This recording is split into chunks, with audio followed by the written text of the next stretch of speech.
हाय, माझं सूरज मराठे. आपण कुठली लँग्वेज प्रेफर असेल? सगळी हिंदी, इंग्लिश, मराठी?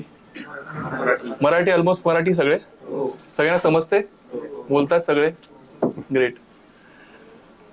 माझ्याबद्दल सांगायचं, मी जस्ट बोललो, माझं नाव सूरज मराठे आहे. मी ऍक्च्युली लास्ट 14 इयर्स पासून या पूर्ण इंडस्ट्रीमध्ये काम करतो. 14 इयर्स झाले शिपिंग लॉजिस्टिक मध्ये, इन्क्लुडिंग माझा जॉब पण याच फील्डमध्ये मी स्टार्ट केला. मी MBA फायनान्स केलेलं आहे. युजली माझं एज्युकेशन MBA फायनान्स आहे. MCOM केलंय, टॅक्सेशन लॉ केलंय, डिप्लोमा मध्ये मी केलंय ते पण. आणि या फील्डमध्ये यायचं एक असं एक बाय चान्स असतो ना, की चल 12th झालं, एक फर्स्ट इयर चालू, काहीतरी एक जॉब करूया काहीतरी असं. तर एक ऑपॉर्च्युनिटी भेटली शिपिंग लाईन मध्ये काम करायची. 1 लाईन होती शिपिंग लाईन. तर तिथे आम्ही जॉब चालू केला तिथे ऍज अ ऑपरेशन मॅनेजर. तिथे करत गेलो 5-6 वर्ष एक्सपिरियन्स झाला. 5 इयर्स ऑलमोस्ट एक्सपिरियन्स झाला माझा.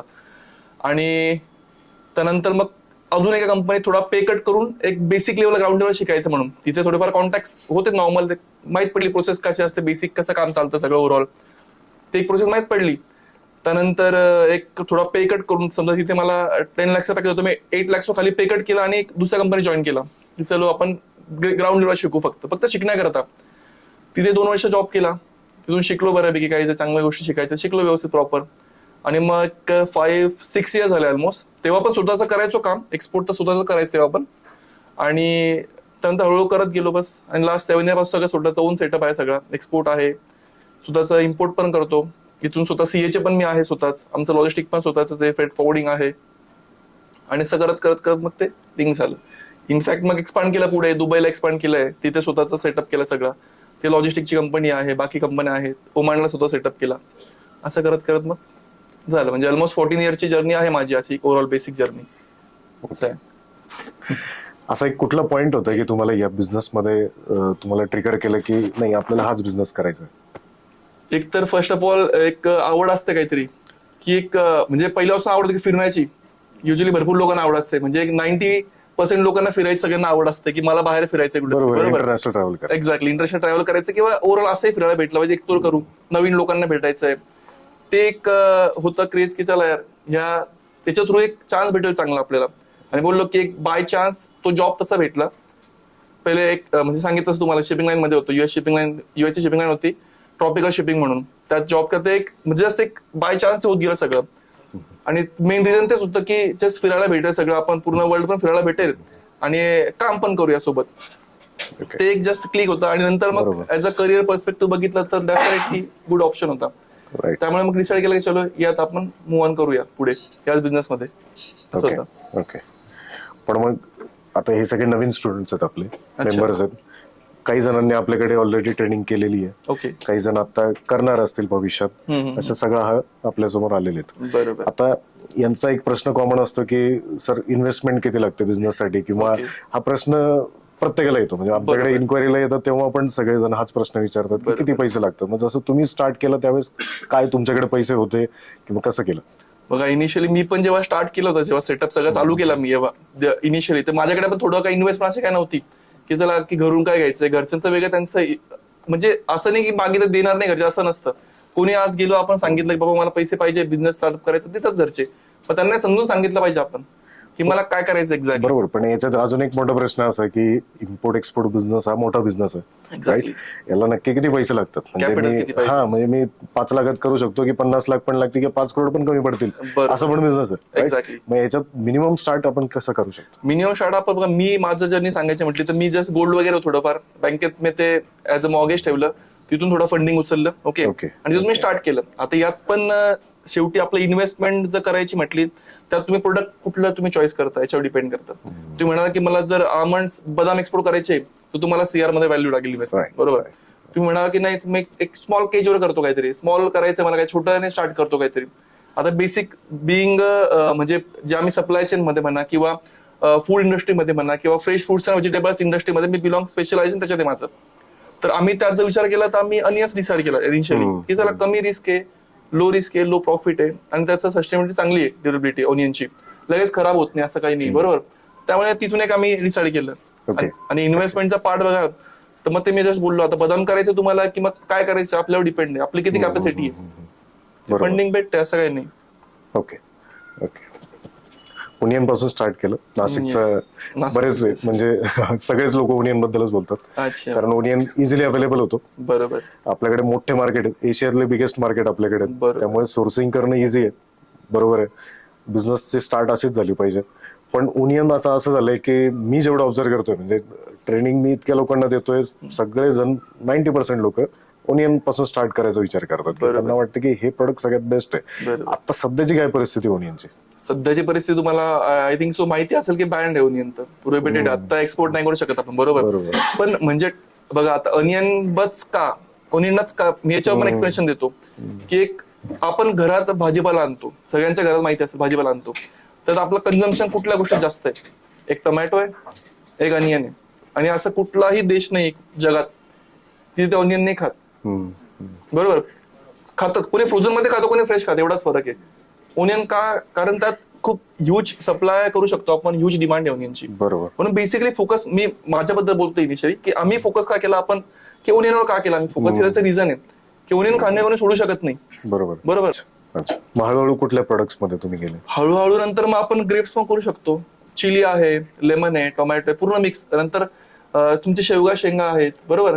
तसं काही लोक मोरिंगा पावडर पण आता करतायत बरोबर. इनिशियली, म्हणजे ज्या स्मॉल क्वांटिटीत करायचं, मोरिंगा पावडर पण एक गुड ऑप्शन करायला जर घेतला आपण तर ते एक आहे. त्यानंतर मग करायचं म्हणजे इंजिनिअरिंग गुड्स पण आहेत भरपूर करायला घेतलं. म्हणजे आपला इंटरेस्ट कसा, आता मी नाशिकचा आहे, मला इथे एकदम कन्व्हिनियंट असेल कुठे येणं जाणं झालं, कुठे पण जाणं. नाशिकला सगळं ओनियन, पिंपळगावला आहे, लासलगावला, म्हणजे नाशिक पॅनेरा सगळीकडे अनियन्स अवेलेबल आहे, बरोबर.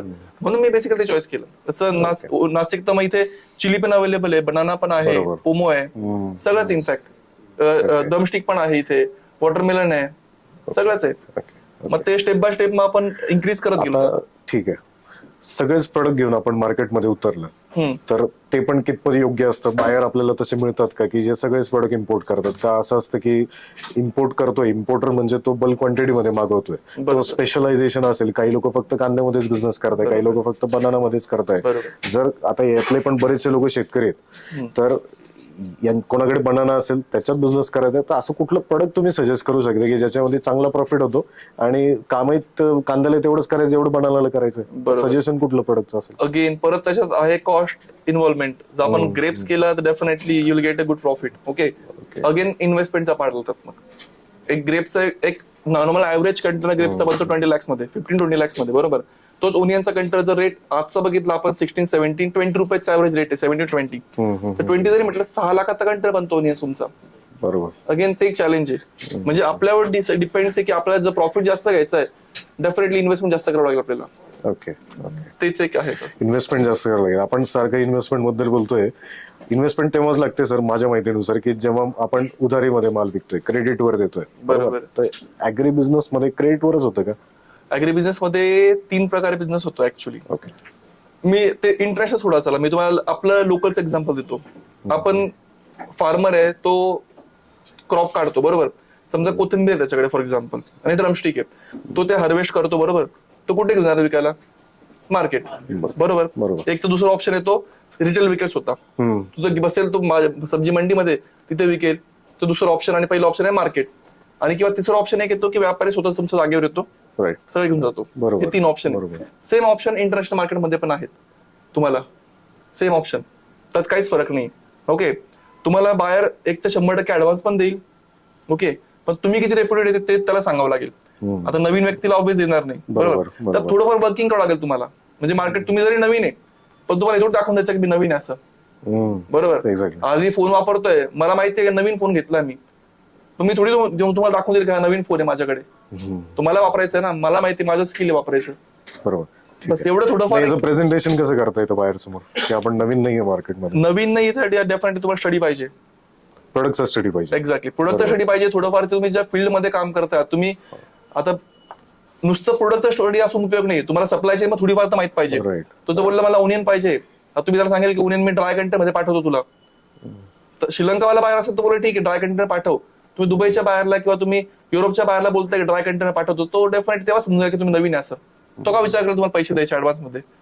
हे बेटर आहे की नॉलेज घेऊन जा आपण, कधी पण कुठली गोष्ट केली तर डेफिनेटली ते युजफुल आहे. तर तुम्हाला नाही असं फर्स्ट टाइम ज्यावेळेस तुम्ही केलं, तुम्हाला कोणतं पहिलं मोठं हर्डल आलं होतं? का ज्याच्यामध्ये तुम्ही ते क्रॉस केलं त्यानंतर तुम्हाला वाटलं का मी आता करू शकतोय? सगळ्यात मोठं हर्डल हेच होतं, त्याला लूप स्टॉक म्हणतात आपल्याला, की क्वालिटी इश्यू सगळ्यात पहिले, आणि सेकंड थिंग पेमेंट. म्हणजे असं नाही की आता मला पण एवढं वर्ष आलं, पण मी पण पेमेंट्स आम्ही पण ते केलंच आहे. म्हणजे पेमेंट्स आम्हाला पण चॅलेंज आलेच आहे, पण का आले तर मला असं सांगितलं मला 55 mm डायमीटरचाच अनियन पाहिजे आणि मी त्याला जर 40 देतोय तर डेफिनेटली त्याला युजफुल नाहीच, तो का तुम्हाला पेमेंट देईल. हेच आमच्याकडून पण झालेलं इनिशियली. तिथे स्वतः क्वालिटी एक्झाम आपण केली नाही आम्ही पण कसं की हा ओळखीचे फोन केला त्यांनी पॅकिंग केली. हा इनिशियली इश्यू आम्हाला खूप आला क्वालिटीचा. तुम्ही क्वालिटी जर द्याल ना समोरच्याला, बघा बेसिक गोष्ट आहे, आज तुम्हाला जर शर्ट एक्सेल साईजचा पाहिजे आणि तुम्हाला एस साईजचा शर्ट दिला, तुमचा यूज कामाचा आहे का तो? नाहीये. मग तुम्हाला तो एक्सेल शर्ट घेण्याकरता सांगावं लागेल की मला एक्सेल पाहिजे, तेव्हा तो एक्सेल देईल तेव्हाच यूज मध्ये येईल. बरोबर. म्हणजे तुम्ही जेव्हा प्रॉडक्टच्या पॅकेजिंगला म्हणजे एखाद्या व्यापाऱ्याकडे ऑर्डर देतोय आपण की आम्हाला कांदा 55+ आणि 20 किलो बॅग मध्ये पॅक करून पॅक करून दे, त्यावेळेस आपण तिथे प्रेझेंट राहणं गरजेचं आहे. म्हणजे ते 2 दिवस चालेल, 3 दिवस चालेल पॅकिंग, तिथे प्रत्येक बॅग व्यवस्थित भरली जाते की ते बघणं गरजेचं आहे. नाहीतर नुकसान ते तुमच्यावरती येतं. कारण व्यापाऱ्याचं जे काम आहे त्यांनी पॅकिंग केली, कंटेनर लोड झाला, कंटेनर गेला की नंतर तो हातवर करतो, तो ऐकत नाही. तुम्ही पहिलेच लक्ष द्यायला पाहिजे होतं, असं उत्तर देऊन तो मोकळा होतो. म्हणजे ते आता झालंय आमचं हे. इनफॅक्ट तुम्ही बघा एक्सपोर्ट तुम्ही कराल ना, एक कॉमन तुम्हाला सांगतो, म्हणजे आता मी सीएचे पण स्वतःच कस्टमर एजंट पण मी स्वतः. आमच्याकडे रोज नवीन एक्सपोर्ट खूप येतं डेली. ओके, आता काही असतात त्यांना सांगतो आम्ही, सजेशन देतो. आता इन्व्हॉइस व्हॅल्यू बघून सांगू शकतो आम्ही की जर पेमेंट येईल की नाही हे पण सांगू शकतो आम्ही इन्व्हॉइस व्हॅल्यू बघून फक्त. म्हणजे हे पण असतो ना क्रायटेरिया की एक जर फॉर एक्झाम्पल ही बॉटलची व्हॅल्यू 200 रुपयाला आहे, ओके, तुम्हाला बाहेर सांगतोय 250 रुपयाला दे, का तो 200 रुपये मार्केटमधून नाही घेऊ शकत, तुमच्याकडून का घेतो 250ला? म्हणजे हे एक लॉजिक फक्त तेव्हा आपण ऍज अ इंडियन मेंटॅलिटी आपण युज नाही करत. आता मार्केटला 1 दिरहमचा रेट चालू आहे, मला एक जण ऑर्डर फोन करून सांगतो की मी तुम्हाला 1.10 दिरहम देतो, मला आता कंटेनर दे पूर्ण. तो का मला म्हणजे काय विषय, माझ्याला सोनं थोडं लागलं माझ्या मालाला. तो मार्केटमध्ये जाईल तिथे 1 दिरहम अजून खाली, बाबा कॅश आहे 95 लिस्टच घे मला माल, 1.10 ला का घे. म्हणजे थोडंफार आपलं तेव्हा थोडंफार जर आपण लॉजिक युज केलं ना नॉर्मल व्यवहार सारखं, तर मग डिफिकल्ट नाही, बिलकुल डिफिकल्ट नाही. फक्त एवढं समजून आलं पाहिजे की कुठल्याही गोष्टीचा फरक 5% 10% मध्ये असतो. इनफॅक्ट कुठली गोष्ट असू द्या, कुठली पण, फक्त एक्सपोर्ट रिलेटेड प्रॉफिट रेशो तेवढाच बसतो. एक्झॅक्टली. म्हणजे उगाच कोणी तुम्ही रेट कोट करता तेव्हा तुम्ही पर्सेंटेज मध्ये कॅल्क्युलेट करता का? नाही, असं नाही. रेट तर डिपेंड असतं. मी 3 प्रकारे मार्केट चालतंय. एक तर तुम्ही कसं डायरेक्ट तुम्ही मार्केटला माल पाठवून दिला विकायला, ते एक पद्धत आहे, किंवा त्यांना तुमच्यावर फिक्सवर घेतात ते एक पद्धत आहे, किंवा तुम्ही स्वतः तिकडे जाऊन रिटेल करताय. या 3 पद्धती चालतात मार्केटला पण विकायला. असं आहे.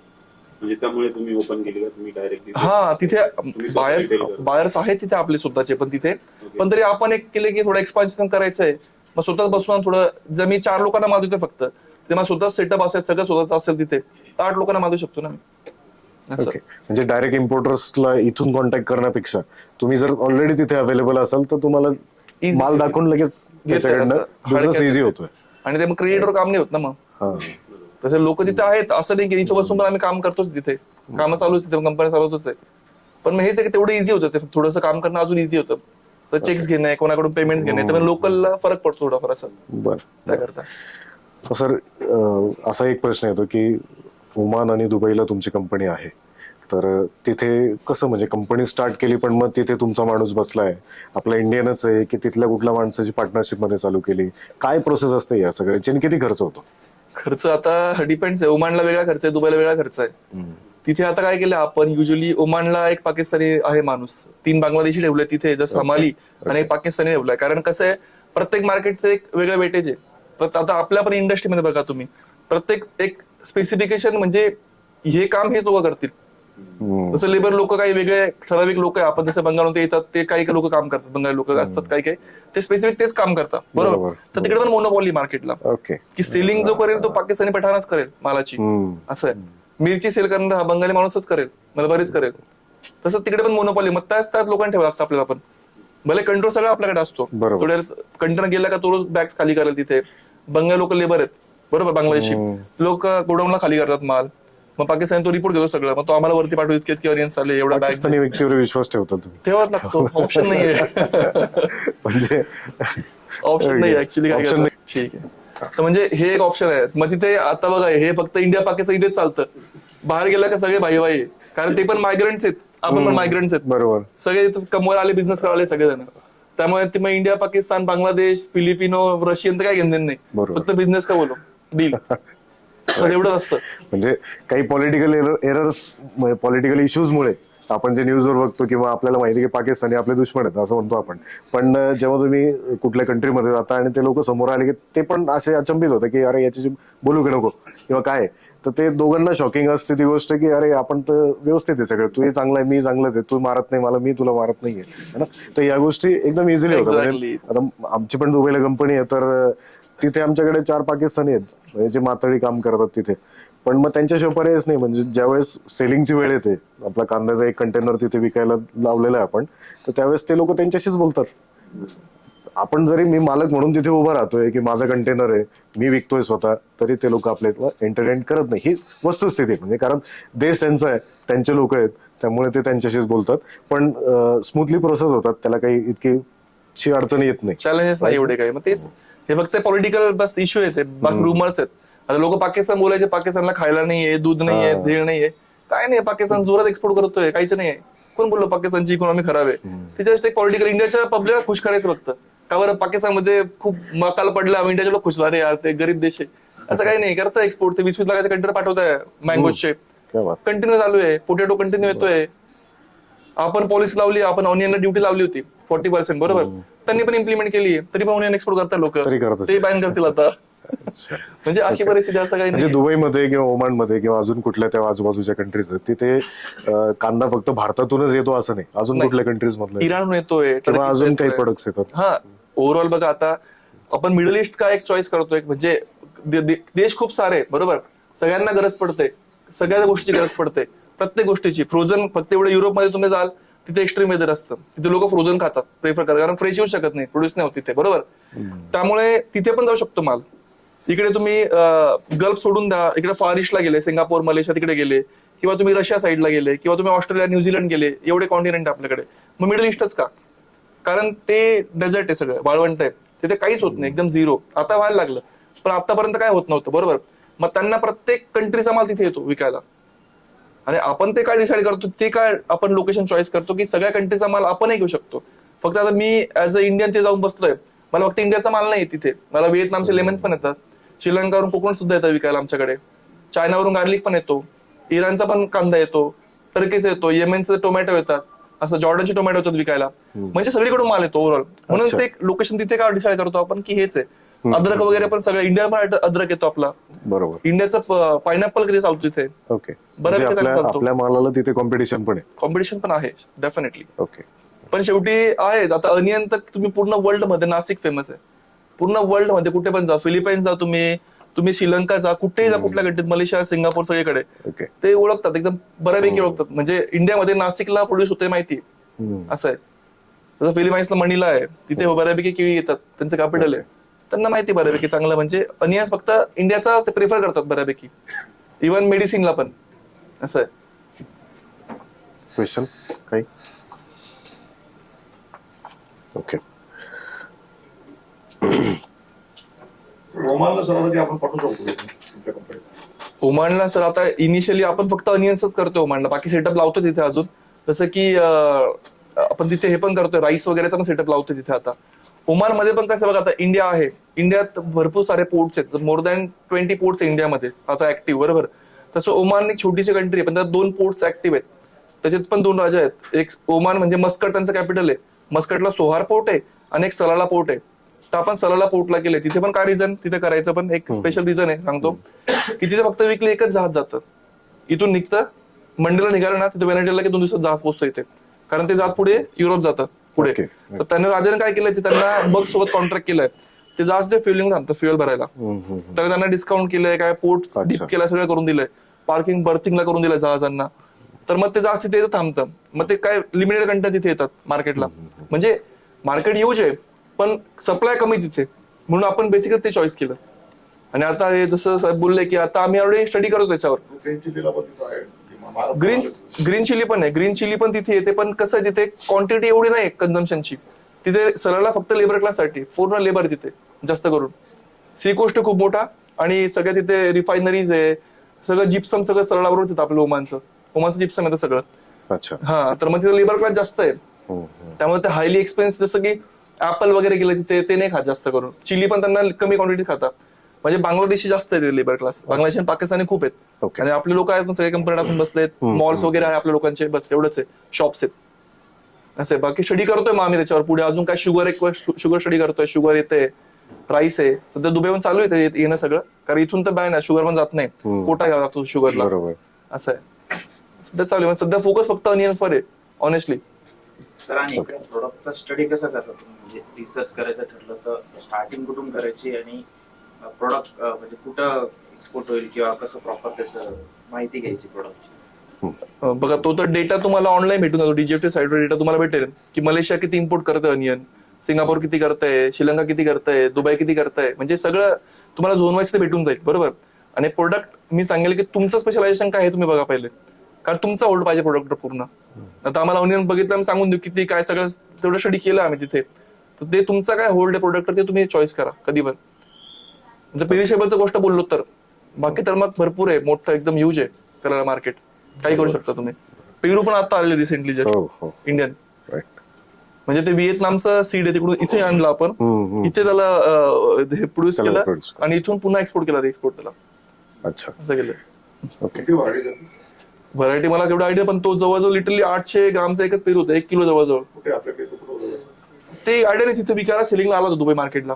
हा जिथं आपण कंटेल आहोत तर जस्ट 25 तिथून आलो ना, अच्छा. तर सेलिंगला होता आपल्या 200 बॉक्स टाकले होते एक्सपोर्टर, माहित नाही कुठून टाकले आम्ही एवढं विचारत नाही. वेनार वेनार एक काय? व्हरायटी अच्छा हा, मोठा होता 800 ग्रामचा एकच पेरू होता. मोठी येते. हो बरोबर, 1 किलो पर्यंत. अच्छा हा हा, पिंक तैवान. हा, ते तिथे बघितले मार्केटला मी होते सेल करायला, पायनॅपल पण आलेले भरपूर. अच्छा. कर्नाटक आणि इंडियातून अजूनही माल येतोय, जे गरजेचं नाही आपण की ही जे हायएस्ट सेलिंग आपण जे ऐकतो म्हणजे द्राक्ष, कांदे किंवा अजून डाळिंब, याच्या व्यतिरिक्तही बरेच प्रोडक्ट्स आहेत, जसं ड्रॅगन फ्रूटचं पण चांगलं ड्रॅगन export फ्रूट आहे आहे. बरोबर. म्हणजे आपल्याकडे आहे प्रोड्यूस त्याचं, पण लोक जे तो काय करतोय म्हणून ते पण मिस म्हणजे त्याला डिमांड असेल म्हणून मी पण तेच करायचं. याच्याने काय होतं की भरपूरसे कंटेनर, भरपूर माल तिथे पोहोचतो आणि त्याचा सगळ्यांचा भाव पडतो. भाव पडतो. है ना? म्हणजे डिमांड पेक्षा सप्लाय जास्त झालं की त्याचा भाव पडणार आहे. इनफॅक्ट आता पण ते झालं ना की अनियन बंद झाला, आता अनियनचे एक्सपोर्ट करणार काय मग चिली भरू, टोमॅटो भरा, बरोबर, बनाना भरा, असं करून तिकडे सगळा रेट डाऊन झालाय. डाऊन झालाय. सगळे लोक तेच करायला लागले. एकच फ्री product मध्ये वरती चिली पण नाही कोणी तयार नाही आत्ताच्या कंडिशनला, असं आहे. म्हणजे थोडंसं स्टडी करणं गरजेचं आहे फक्त. आता आपल्या इथे पण सेम कंडिशन आहे ना इंडियात. स्टडी करणं म्हणजे तुम्ही एक्झॅक्टली काय म्हणताय, स्टडी कसं करायचं, त्या प्रोडक्टचं ओमान मध्ये कसं मार्केट असेल याचं कसं समजेल आपल्याला. आता बघा हे आता आम्ही सीएचे आहे तर मला डेटा असतो आमच्याकडे, एक बेसिक खरं सांगायचं इंटरनल गोष्ट, आमच्याकडे डेटा असतो. आम्ही दुबईत का एवढे पैसे खर्च करून लॉजिस्टिक कंपनी का टाकली तिथे, ऑनेस्टली तिथे 12 लाख रुपये खर्च येतो कंपनी एस्टॅब्लिश करायला, प्लस विजा घ्यायचं 1.5 लाख पर विजाचे, बरोबर. तर आम्ही त्याच करतो तिथे सेंट्रलाइज एक कंपनी टाकली तिथे की डेटा गॅदर करता येतो मला तिथून. डेटा भेटतो तिथून तुम्हाला की चायनाहून काय रेटला गार्लिक येतोय, व्हिएतनामहून काय रेटला लिंबू येतोय, कोकोनट श्रीलंकाहून काय रेटला येतोय, हे मला समजतंय तिथे बसता बसता. डेटा भेटतोय ना मला तिथे बसून. ते एक डेटा थोडा तुम्हाला स्टडी करणं म्हणजे काय की आता तुम्हाला सीझन वाईज बघावं लागेल. ओनियनचा सीझन चालू आला इनिशियली, पटकन करा. ग्रेप चालू आला पहिल्या सीझनला, आपला मात्र कसा पोहोचेल हे तुम्हाला बघावं लागेल. अर्ली सीझन मध्ये जर तुम्ही केलं अर्ली सीझन किंवा एंडिंगला, दोनच ऑप्शन आहे. मिडल तर मग सगळेच करतात, सगळ्यांना ज्याला माहिती आहे तो पण इंटरनेट नॉलेज घेईल आणि करेल. बरोबर, हा स्टडी करणं गरजेचं आहे की सीझन थोडंफार. आता आपण जसं मी ओनियन्स का फोकस करतो, कारण मी ओनियनचं मला जास्त नॉलेज आहे, बाकी पण आहे पण मग जास्त फोकस 12 महिने ओनियन करतो मी, बरोबर. म्हणून ओनियनची जास्त एक्झाम्पल घेईल मी. Right. कारण मला माहिती आहे ओनियनचा जसं रब्बी हंगाम केव्हा चालू होतो, समर क्रॉप केव्हा येतो, रेड ओनियन केव्हा चालू होतो, त्याच्या अकॉर्डिंग आम्ही प्लॅन करतो पुढे कंटेनर्स. जर पुढे पण सप्लाय करायचं सपोज आम्हाला, तर मॉलला पुढे सप्लाय जातो, त्यांच्यामध्ये ऑर्डर घेणं, मग ते पहिल्यापासून ऍडव्हान्स मध्ये करतात सगळ्या गोष्टी, असं आहे त्या सगळ्या गोष्टी. म्हणजे हा kind of study. Okay, okay. Onion पावडरला पण स्कोप आहे ना, ओनियन पावडर पण ओनियन पावडरला पण आहे, पण सर कसं आहे ओनियन पावडरचं कन्झम्पशन किती करू शकतो आपण पावडर फॉर्म मध्ये, किंवा तुम्ही डिहायड्रेटेड समजा ओनियन घेतला, आपण म्हणतो डिहायड्रेटेड ओनियन आहे, बरोबर. त्याचं कन्झम्पशन किती आहे, खूप कमी स्केल मध्ये. चांगली मार्केट चांगलं आहे डेफिनेट, नो डाऊट. मार्केटचं प्रत्येक गोष्टीला आहे. आता ते आपण ओनियनचं वरचं पत्ती असतं लाल पत्ती, 1200 त्याला पण डिमांड आहे. साहेबांना चांगलं माहिती असतं त्यांचं आहे ओनियनचं. 1200 शेअरचं झालेलं आहे. बरोबर आहे सर, तुमचं म्हणणं अगदी बरोबर आहे, हे मी पण बघितलं होतं. पण हे टोटल सगळ्याच कंट्री मिळून तेवढी फिगर आहे, बरोबर. डेफिनेटली आहे. याच्यावरनं आपल्याला एक गोष्ट लक्षात येते, जसं सर फ्रेश ओनियन एक्सपोर्ट करतात, पावडर मध्ये तुम्ही केलंय powder मध्ये नाही नाही केलेलं, पण तुम्ही त्याचा स्टडी करताय, तुम्हाला दिसतंय की याचा डिमांड आहे, तर तुम्ही नक्कीच त्याच्यामध्ये केलं पाहिजे, कारण मार्केट खूप ह्यूज आहे. बरोबर आहे. पावडरचा यूज हा भाजी बनवण्यासाठी होतो, एक मेजर यूज आहे त्याचा. फ्लेक्स पण असतात किंवा अजून होऊ शकते, त्याची पेस्ट पण होते. बरोबर त्याचं यूज युजली इथे होतं केटरिंग बिझनेस जास्त use Catering करतात. मध्ये Catering जास्त मध्ये, कारण एवढं चॉप करणं आणि ते टाकून बरोबर आहे इंग्रेडियंट साठी फक्त बरोबर भरपूर जातात तो. ओके. आता हे आपण फ्रेश बद्दल बोलतोय, फ्रेश व्यतिरिक्त अजून कुठल्या प्रोडक्ट्स मध्ये तुम्हाला दिसतंय की मार्केट खूप म्हणजे असं ड्रास्टिकली शिफ्ट होतं की आता फ्रेश मध्ये जास्त रिस्क आहे किंवा खराब होण्याच्या पॉसिबिलिटीज, तर आपण याच्यात पण केलं पाहिजे. Exactly. Frozen is good option, कारण आम्ही स्वतः वर्किंग करतोय फ्रोझनवर. जसं फ्रोझन पण एक चांगलं मार्केट आहे, तर आम्ही स्वतःमध्ये वर्किंग करतोय की आता फ्रेश खूप झालं आणि आपल्या गव्हर्नमेंटच्या पॉलिसी एवढ्या अनसर्टन आहे, म्हणजे कधी काही करतात. त्यापेक्षा बेटर आहे की आपण मग थोडं फ्रोझन कडे पण शिफ्ट हो. जसं की मागे डाळिंबचा एक एक्सपेरिमेंट केला होता कोणतरी डाळिंबसाठी, बरोबर, पण ते का फेल्युअर झालं मला माहित नाही. त्यांनी फ्रोझन थोडं एक्सप्लेन करा. अच्छा, फ्रोझनचं असं आहे की फ्रोझनचं मार्केट तुम्हाला पूर्ण वर्ल्ड मध्येच आहे. पहिलेच एक आपण डिस्कस केलं की फ्रोझन तुम्हाला युरोपसाठी मार्केट चांगलं आहे, फॉर ईस्ट मध्ये चांगलं आहे, बरोबर मार्केट. इनफॅक्ट मिडल ईस्ट मध्ये पण भरपूर फ्रोझन खातात. आता फ्रोझन चपाती पण एक फ्रोझन मध्ये जातो. ती तुम्ही त्याला एकदम डीप ट्रीटमेंट मध्ये त्याला -17-18 पर्यंत ठेवा स्टोअर मध्ये, तिथून पुढे तुम्हाला एक्सपोर्ट करा, बरोबर. ते एक चांगलं ऑप्शन आहे. फिश एक चांगला ऑप्शन आहे. फिश त्याचं एवढं की इन्व्हेस्टमेंट जास्त अगेन मग त्याला पुन्हा पार्ट मग तोच एक येतो. त्याच्याकडे कॅपॅसिटी आहे, तर फ्रोझन पण एक चांगलं ऑप्शन आहे, खूप चांगलं ऑप्शन आहे फ्रोझन मध्ये पण. त्यानंतर कॉर्न आहे, स्वीट कॉर्न, ते पण त्याला ते ब्लास्ट ट्रीटमेंट एक असते, ते पण तुम्ही करून ऑब्व्हियसली एक्सपोर्ट होऊ शकतं फ्रोझन मध्ये पण. त्याला टिन्स मध्ये पॅक करून पण पाठवतात. टीन्स मध्ये होईल किंवा मशरूम एक आहे, फ्रोझन मध्ये नाही होत ऍक्च्युअली, म्हणजे ते पूर्ण पार्ट वेगळा आहे. आता कॉर्न पण 2 प्रकार एक्सपोर्ट होतो, एक फ्रोझन पण होतो आणि एक नॉर्मल बॅग येते पीपी बॅग, त्याचं पूर्ण ते व्हॅक्युम करून त्याला ते एक पॅक करतो, त्या प्रकारे एक्सपोर्ट होतो.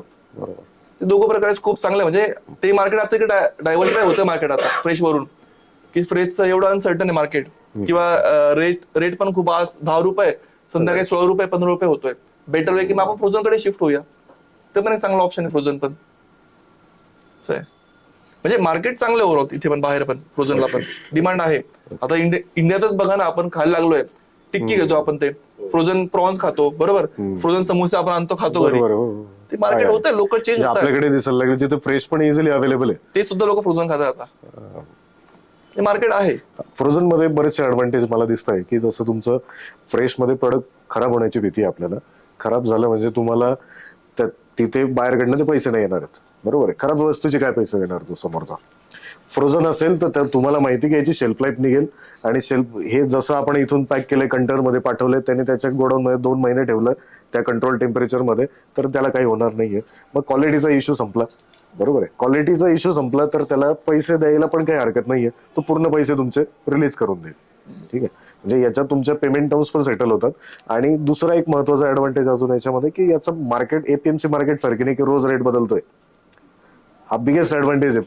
जरी ऍग्रिकल्चर प्रोडक्ट असला तरी एक रेट सेट केला, तो तुम्हाला बाहेर तेवढा रेट मोजतो, तो महिनाभरासाठी 15 दिवसासाठी तुम्ही लॉक करू शकता. त्याच्यात तुम्ही 10 कंटेनर केले, 2 कंटेनर केले, डझंट मॅटर, बरोबर आहे. तसं कांद्याचं नाही करतायत किंवा इतर काही प्रोडक्ट्स नाही करतायत. त्याचा रेट रोज चेंज होतोय, म्हणजे रोज रिवाइज इनवाइस तुम्हाला बनवावं लागेल, कोटेशन बनवावं लागेल रिवाइज, की काल दिलं होतं तो वेगळा होता, थांब ऑर्डर देत असेल नवीन पाठवतो तुला, काल 20 रुपये होता आज 22 झालाय, है ना, तुमचं 2 रुपयाचं नुकसान होऊन जाईल. म्हणून आपण मी शिकवताना पण तेच सांगतो की कोटेशन देताना आपण खाली एक टिप आपण त्याच्यात लिहून टाकतो की हे कोटेशन पुढच्या 24 तासासाठी किंवा 48 तासासाठी व्हॅलिड आहे. ही कंडिशन खूप इम्पॉर्टंट आहे, नाही तर बाहेर तुम्हाला त्या गोष्टीमध्ये पकडू शकतो. ठीक आहे, याच्यासाठीच एक्सपिरियन्स गरजेचा आहे. इनफॅक्ट एक्सचेंज रेट पण बघणं गरजेचं आहे. जर तुम्ही कोट करताय समोर, तर तुम्ही काय एक्सचेंज रेट कन्सिडर करतायत, कारण एक्सचेंज रेट्स मध्ये सुद्धा लॉसेस होतात आणि खूप प्रॉफिट पण काढतात लोक. हो, आणि कन्सिडर पण नाही करतायत. असं एक्सचेंज रेट पण खूप मॅटर करतो. कुठल्या युएसडी द्या तुम्ही, एडी द्या, कुठल्या याच्यात रेट द्या, रेट कसं घेतला पाहिजे सर आपण? रेट आपण सगळ्यात बॉटम घ्यायला पाहिजे माझ्या माहितीप्रमाणे. सगळ्यात बॉटम म्हणजे आम्ही जो करतो $83चा डॉलर जातोय, तर बरोबर. आता कसं बघा, एक स्ट्रॅटेजी आहे, मी सांगतो ऑनेस्टली. जर नवीन बायर असेल ना, त्याला तुम्ही ऑलवेज एक्सचेंज रेट हायर साईडला पकडा. आता हायर साईडला पकडून 84चा एक्सचेंज रेट चालू आहे ना डॉलरचा, तुम्ही तो 86 पकडा किंवा 85.50 पकडा, ₹1.5 फरक ठेवा. का माहितीये का? कारण तुम्ही जेव्हा एक्सचेंज हाय पकडता ना, तुमचं पर टनचं कोटेशन कमी येतं ऑलवेज. म्हणजे समजलं लॉजिक काय? जर मी एक्सचेंज रेट जर 85चा पकडला, त्याप्रमाणे माझं येत आहे कोटेशन पर टन $8,500 USD, बरोबर. आणि तोच जर 86.50 पकडला ना, तर माझं ते कमी होऊन जाईल, म्हणजे व्हॅल्यू कमी होऊन जाईल. Burden मला असं वाटेल value की मला कमी स्वस्तात होईल, भेटतं माल स्वस्तात थोडासा. म्हणजे हे पण एक स्ट्रॅटेजी थोडीशी यूज करायची, कोटेशन देतो आपण कोणाला पण, त्या पद्धतीने करायचं स्ट्रॅटेजी चेंज. कारण त्यात पण खूप लॉसेस पण येतात. आणि जर तुम्हाला फिक्स माहिती आहे की हा बायर म्हणजे फिक्सवर तुम्ही डील होतंय, तर मग तेव्हा तुम्ही एकदम बॉटमला पकडा, 83 पकडा, 86 पण. कारण त्यात तुम्हाला जेव्हा कन्वर्ट होऊन येईल ना, तो बँक तुम्हाला 86 रेट देते फक्त. ऑनलाईन तुम्हाला 85 दिसतो आणि बँक तुम्हाला 83 देते. असा हा फरक आहे त्याच्यामध्ये. ओके. मग त्याच्यात एक हेजिंगचा ऑप्शन बँक देते आपल्याला, तो बेटर ऑप्शन असू शकतो इनिशिएट करताना. तुम्ही सुरुवात करताय बिझनेसला, तुम्हाला अजून एक्सचेंज रेट मध्ये कसा आपल्याला प्रॉफिट होईल का लॉस होईल अजून अंदाज येत नाहीये, तर तुम्ही बँकेकडनं एक हेजिंगचा रेट घेऊ शकता. हेजिंग म्हणजे तुम्ही एक रेट लॉक करून घ्या, बँक देते की तुम्हाला हा 84 चालू आहे आता, आम्ही तुम्हाला 83 ने 84 ने जे काय असेल ते त्याने आम्ही लॉक करून देतो. म्हणजे जेव्हाही पैसे येणार आहेत तुमच्या अकाउंटला तेव्हा त्या रेटनेच तुम्हाला मिळते, म्हणजे तुमचं नुकसान होणार नाही. राईट. मग नंतर नंतर तुम्हाला समजेल की अरे आपण असा रेट ठेवला तर तुम्हाला ते खेळता येईल नंतर. ठीक आहे. तर सुरुवातीला हेजिंगचा ऑप्शन म्हणजे तुम्ही ज्या बँकेत अकाउंट ओपन केलंय त्या बँकेला विचारा की तुमच्याकडे हेजिंग होतंय का. बरोबर. सर आपण आता ऍग्रिकल्चर मध्ये मेज एक चांगलं प्रोडक्ट आहे. बरोबर. मेज मध्ये चांगली शेल्फ लाईफ आणि फक्त त्याचं मॉइश्चर कंटेंट किती आहे ते बघितलं, म्हणजे खूप बेसिक गोष्टी की जे शिकायला तुम्हाला 1-2 दिवस खूप झाले. बरोबर बरोबर. आणि त्याची डिमांड पण भरपूर आहे. बरोबर. तुमच्याकडे चांगली क्वालिटी असेल तर तुम्ही चांगल्या त्याला रेट मध्ये विकू शकता. जर लोअर क्वालिटी असेल त्याला कॅटल फीड म्हणून विकता येतं. कस्टमर त्यासाठी पण अवेलेबल आहेत भरपूर. तर त्याच्याबद्दल थोडंसं काही तुम्हाला एक कॅटल फीड बद्दल आता आम्ही केला होता स्टडी कॅटल फीड बद्दल, म्हणजे केले पण 3 कंट्री एक्सपोर्ट पण झाले कॅटल फीडचे. पण मग त्यात पण ग्रेड्स आहेत. बरोबर. तुम्ही जसं म्हटलं की मॉइश्चर लेवल प्रमाणे ग्रेड डिसाईड होतात, A grade, B grade, C grade. बरोबर. त्याचं पण कन्झम्पशन ते पण केलंय, असं नाही की नाही केलंय. म्हणजे ऑलमोस्ट सगळे प्रोडक्ट केले आम्ही, सगळे टेंडर करून पण केलाय आणि हे पण केलंय. म्हणजे याचा मी फरक सांगतो, डिफरन्स काय कॅटल फीड मध्ये चांगलं आहे मेज मध्ये, पण हेच की यांचे परत पॉलिसीज गव्हर्नमेंटच्या. बरोबर. प्रोडक्ट चांगलं आहे, त्याला शेल्फ लाईफ पण चांगली आहे, स्टोरेज तुम्ही त्याला कुठेही करू शकता, त्याला गरज नाही त्याला रेफ्रिजरेटरच पाहिजे. ते पण एक चांगलं प्रोडक्ट आहे. म्हणजे असेल अवेलेबिलिटी इझिली तर डेफिनेटली मार्केट खूप मोठं आहे, त्याला खूप मोठं मार्केट आहे कॅटल मेज साठी. मेट आहे, मेज आपलं वीट आहे, भरपूर चांगलं मार्केट त्याला. वीट आहे, त्याच्यानंतर तुम्ही सोयाबीन करू शकता. सोयाबीन होतं, सोयाबीन एक क्वांटिटी आहे. Sorry fresh. ठीक. ओके. सर फ्रोझन बद्दल क्वेश्चन होता. आता आम्ही तर नवीन एक्सपोर्टर आहोत, पण आपण जर फ्रोझन मध्ये जर एक्सपोर्ट करणार आहोत तर समोरचा बाहेरचा बघेल हा मॅन्युफॅक्चरर आहे की नाही. बरोबर.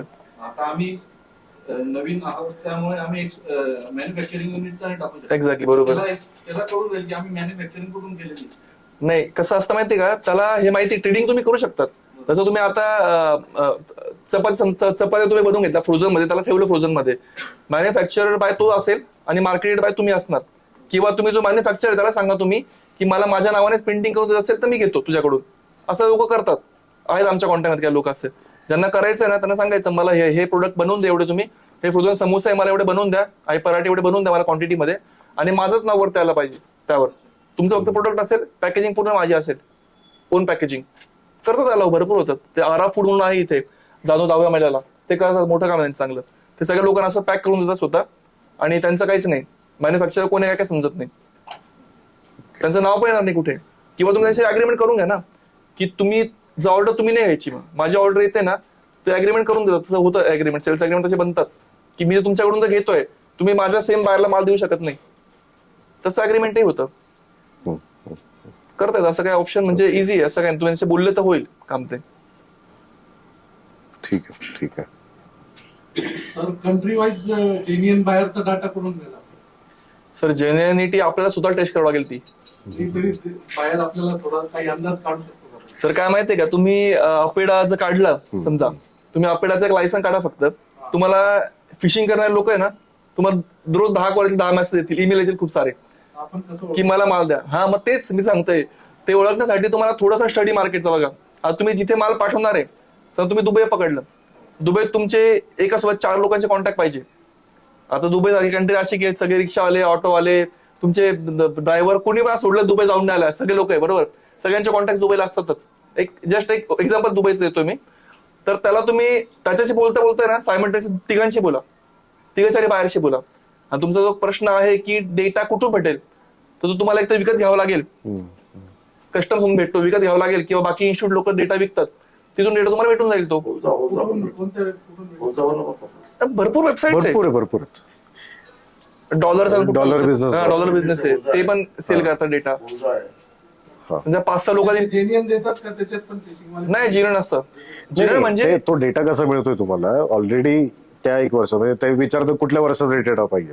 तुम्ही म्हटले 2022चा द्या मला, ते एक वर्षात त्या कांद्याचे कंटेनर्स किती कुठल्या एक्सपोर्टरने पाठवलेत त्याचा डेटा एक्सेल शीटच येते डायरेक्ट. तुमचं इनवाइस आणि शिपिंग बिलचीच इन्फॉर्मेशन असते ती सगळी तिथे, म्हणजे किती रेटने दिलेलं आपण ते सुद्धा तिथे दिसतं आपल्याला. तर त्याच्यामध्ये एक्सपोर्टर आणि इम्पोर्टर दोघांचे नावं दिसतात आणि कुठल्या महिन्यात पाठवलं ते पण येतं. पण असं नाही की ते जो डेटा आला तो जेन्युइन बायरचाच आहे असं नसतं ते. आता आपण त्याला पिवॉट लावून काढू की ह्या बायरला जर जानेवारी पासून तर डिसेंबर पर्यंत कंटिन्यू माल जातोय, याचा अर्थ त्याला पेमेंट येत असेल जसा माल जातोय, असं लॉजिक त्याप्रमाणे लावावं लागेल, तर भेटेल ते. ओके.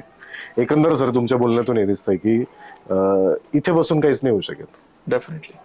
हा मुद्दा सगळ्यांनी लक्षात घ्या की तुम्ही जर एक्सपोर्टर व्हायचंय तुम्हाला आणि लवकरात लवकर तुम्हाला पहिली ऑर्डर मिळावी अशी जर तुमची अपेक्षा असेल तर तुम्ही एक लॅपटॉप घेऊन बसला. बाकी क्लासवाले सांगतात असं व्हिडिओमध्ये बघा तुम्ही युट्यूबच्या की बाहेर फाइंडिंग काही नाही, तुम्ही एक लॅपटॉप घ्या आणि त्याच्यावर सर्च करा, गुगल आहे, हे ते B2B वेबसाईट आहे.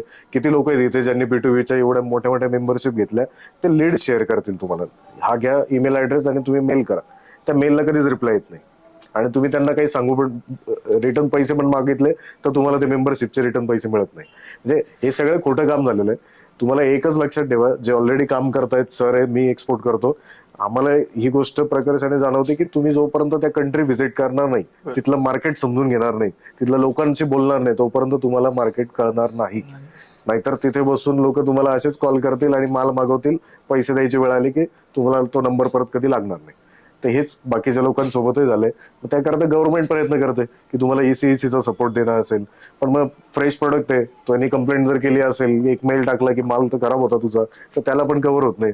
तुमच्या फ्रेश मालाला जर ही रिस्क आहे तर तुम्ही अदर दॅन फ्रेश मध्ये काही करू शकतोय का त्याचा विचार करा. म्हणजे सुरुवात करतानाच प्रोडक्टचं सिलेक्शन अशा सगळे त्याचे पॉझिटिव्ह निगेटिव्ह बघून तुम्ही सिलेक्शन करा. बरोबर आहे. आणि तुमच्या बाजूला ते अवेलेबल आहे का. आता आपण जर विदेश व्यापार करायचा विचार करतोय, कुठल्या देशात माल जाईल कुठेही जाऊ शकतो, तर तो तुमच्या नाशिकमध्येच अवेलेबल राहायला पाहिजे हे गरजेचं नाही ना. तो कुठेही मिळू शकतो.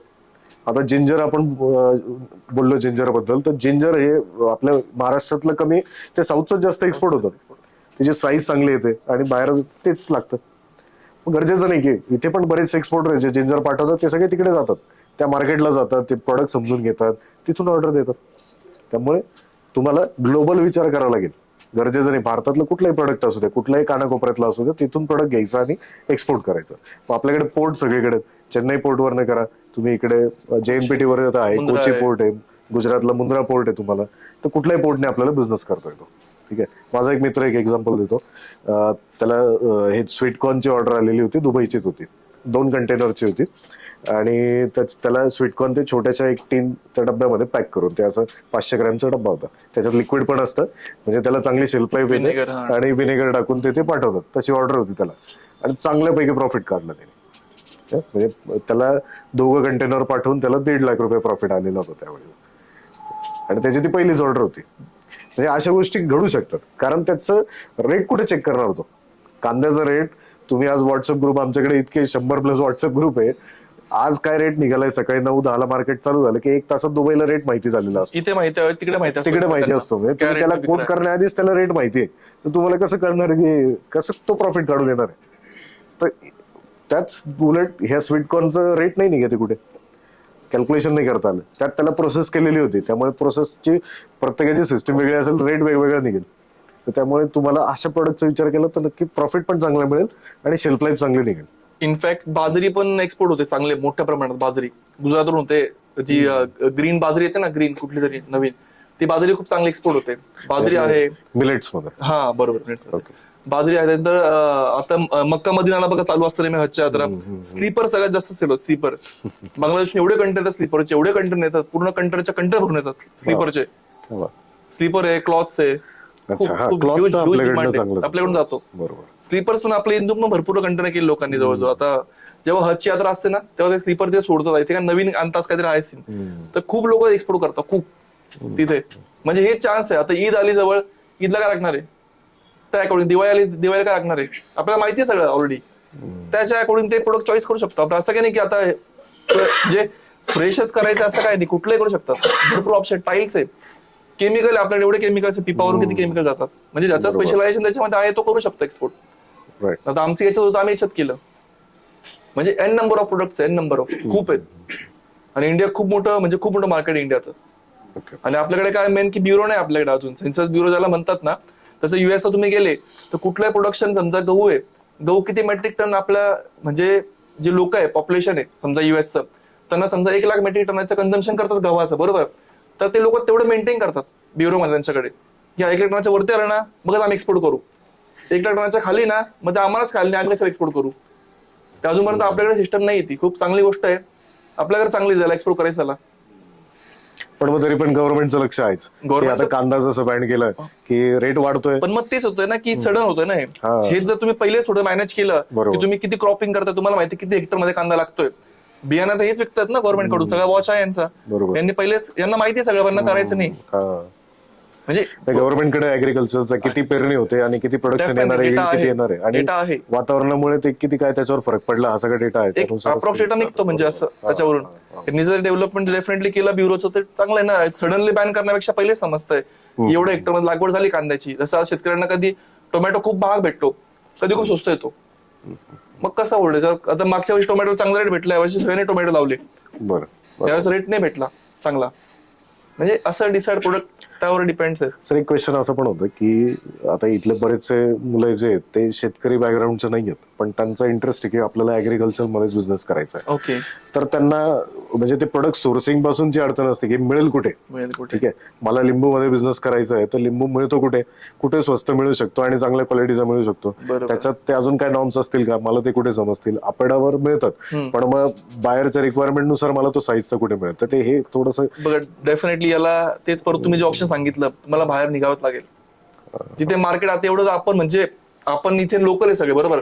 आपल्याला इथं माहिती आहे कांदे कुठे येतात, लिंबू कुठे येतं, चाळीसगाव लिंबू येतात, ड्रमस्टिक कुठे येते, आपलं म्हणजे रिजन वाईज समजू शकतो आपण कुठे काय येतं. कापूस कुठे येतो, सध्या तुम्ही खांदे साईडला गेला तिकडे कापूस वगैरे चांगला येतो, बरोबर, शेंगा चांगल्या आहेत तिकडे. किंवा तुम्ही कोणाला विचारलं तुम्ही जा मार्केट, प्रत्येक ठिकाणी एपीएमसी मार्केट असतात प्रत्येक ठिकाणी. आता लिंबूचं तुम्हाला लॉजिक सांगतो, आता तिकडे गरमी मार्च चालू होईल, बरोबर. बरोबर. आपल्या इथे हिवाळा आहे, लिंबू जाम स्वस्त आपल्या इथे, 1 रुपयाला 1 लिंबू भेटतोय. आम्ही 300 रन लिंबू स्टॉक केले, 300 रन लिंबू आम्ही घेऊन ठेवले आताच. 3 महिना लिंबू काय होत नाही, रिफर मध्ये +1 ठेवलेत ते कोल्ड स्टोरेज मध्ये, त्याला काहीच होत नाही. आणि लिंबू तेव्हा भेटेल 20 रुपयाला 1 लिंबू, तेव्हा तिथून काढायचं एक्सपोर्ट करायचे बाहेर. म्हणजे या स्ट्रॅटेजी काहीतरी करावं लागेल. आम्ही पण दरवर्षी बघतो लिंबूच्या ऑर्डर राहतात खूप, पूर्ण कंटेन लिंबू पाहिजे, पण टायमावर मग इकडून 40 अर्धे मागवा, संगमनेरून अर्धे मागवा, अर्धे कर्नाटकहून येत आहेत तिकडून, बरोबर. ते करण्यापेक्षा मग आता 300 घेऊन ठेवले आम्ही लिंबू. राईट. द्राक्षाचं पण असं करतात लोक, ग्रेप्सचं पण करतात, हो, 3-3 महिने स्टोर करतात. लिंबू पण साईज राहते काही.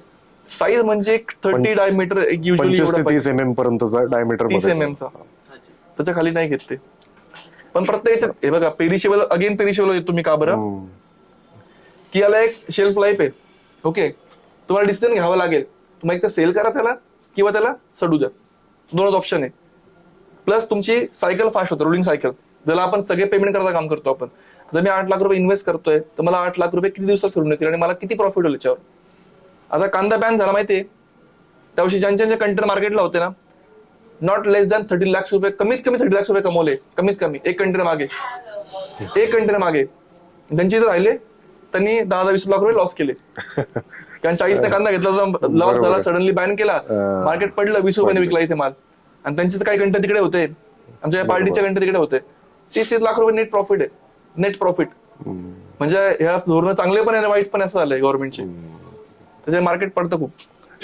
बरं, तुम्ही सीए चे बिझनेस करता, म्हणजे तुम्ही सर्व्हिस देतात, जे कोणी एक्सपोर्टर्स आहेत त्यांना तुम्ही सर्व्हिस देतात, कन्सल्ट पण करतात. काही नवीन लोक असतात त्यांना सगळ्याच गोष्टीचं नॉलेज नाहीये, तर सीए च्या बिझनेस मध्ये जे नवीन लोक येत आहेत त्यांना तुम्ही काय सजेशन, काही सल्ला देऊ शकतात, काय चुका होतात, कॉमन मिस्टेक्स काय असतात. बरोबर.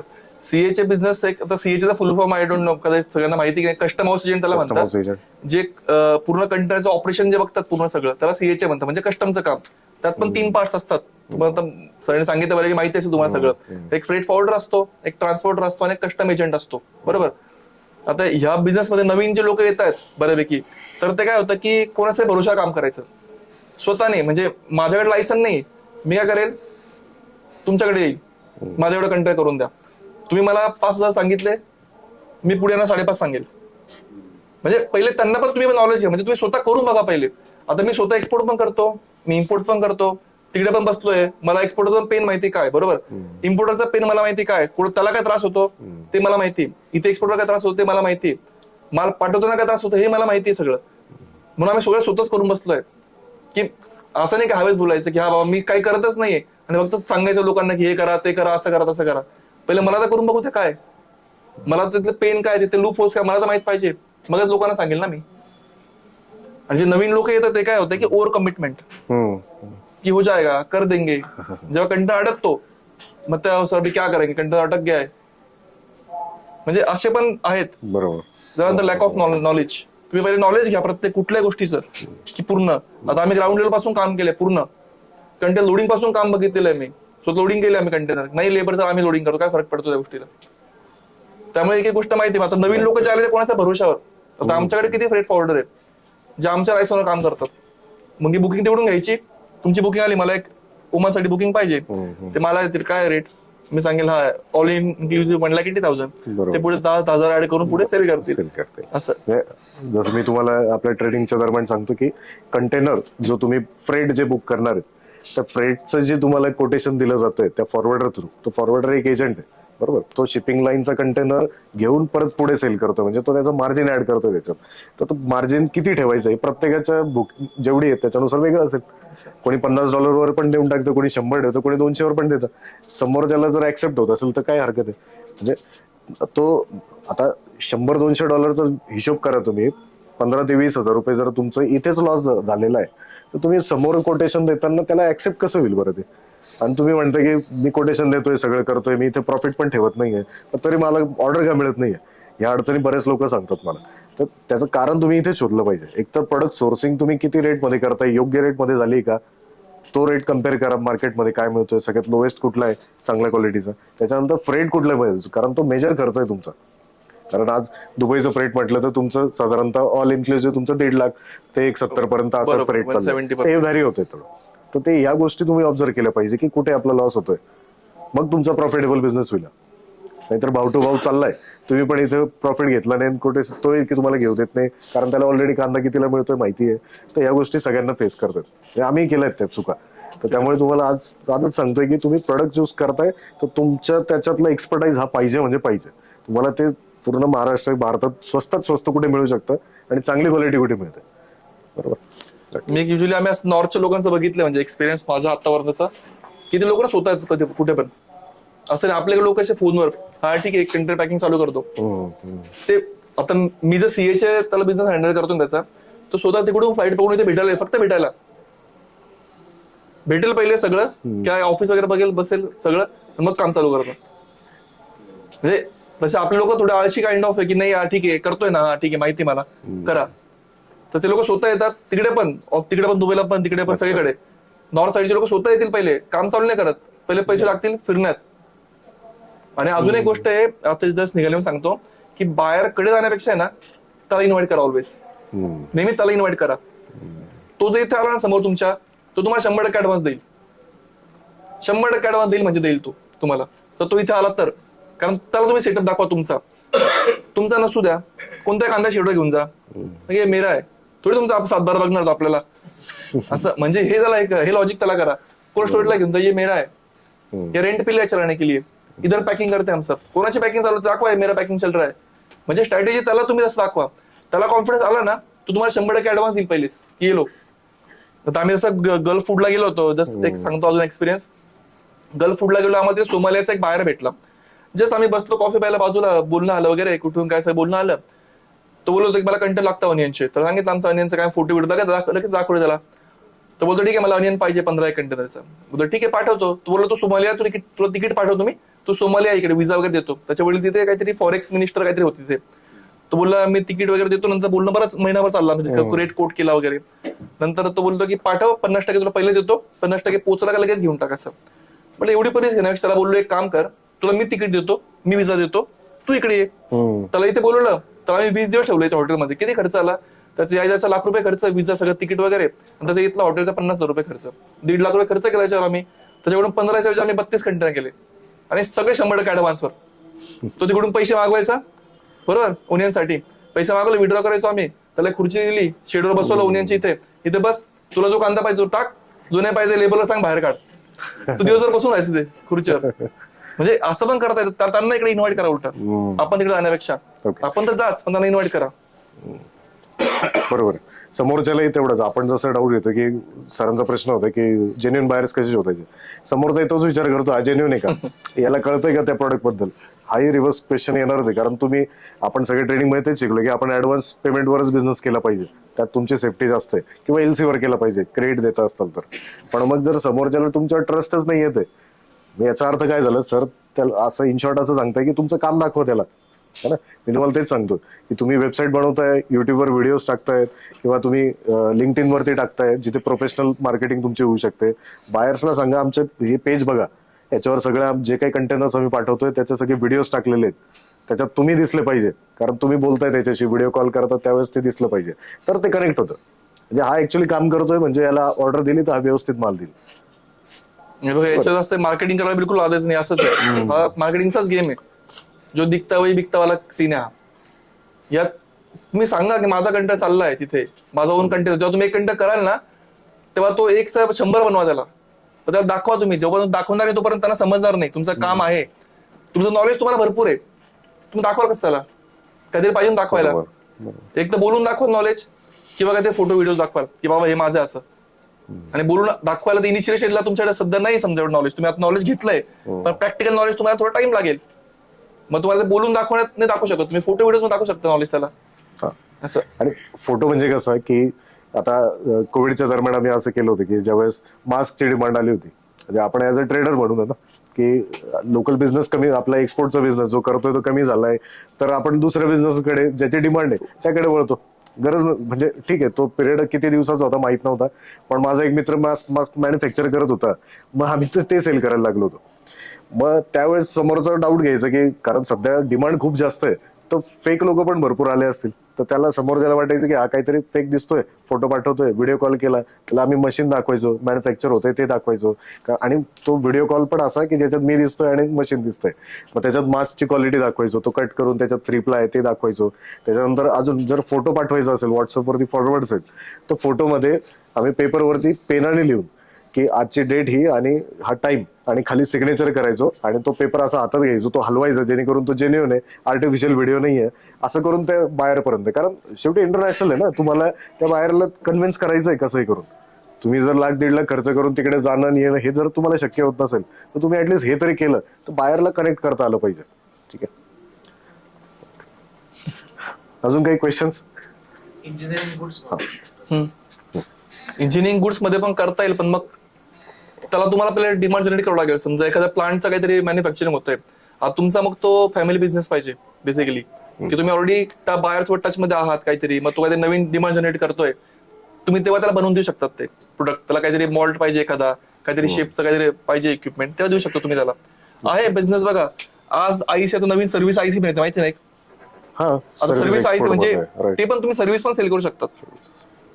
हे पण झालं आता, ते पण तुम्ही सेल करा सर्व्हिस, तुम्ही डॉलर्स मध्ये पेमेंट घ्या, इन्व्हॉइस जनरेट करा. मी सांगितलं होतं सर ना, माझा एक मित्र आहे तो डिझाईन्स, म्हणजे ज्या इंजिनिअरिंग डिझाईन्स आहेत, म्हणजे त्यांना माहिती असेल कॅड कॅम वरती ते डिझाईन्स बनतात, ठीक आहे, मशीनच्या डिझाईन्स असतात, तर त्या डिझाईन्स करायचा कॉन्ट्रॅक्ट त्यांनी अमेरिकन कंपनीशी केलेला आहे. तो इथे डिझाईन बनवतो आणि त्यांना पाठवतो, आणि त्यांनी पण तोच आयसी काढलाय, पण त्याचा सर्व्हिस एक्सपोर्ट झाला, बरोबर ना. त्या सर्व्हिस एक्सपोर्ट मध्ये पण तुम्हाला डॉलर्स मध्ये पेमेंट येतोय, तर तुम्ही तेच इन्सेंटिव्ह स्ट्रक्चर वगैरे त्याला पण लागू होतं तेच.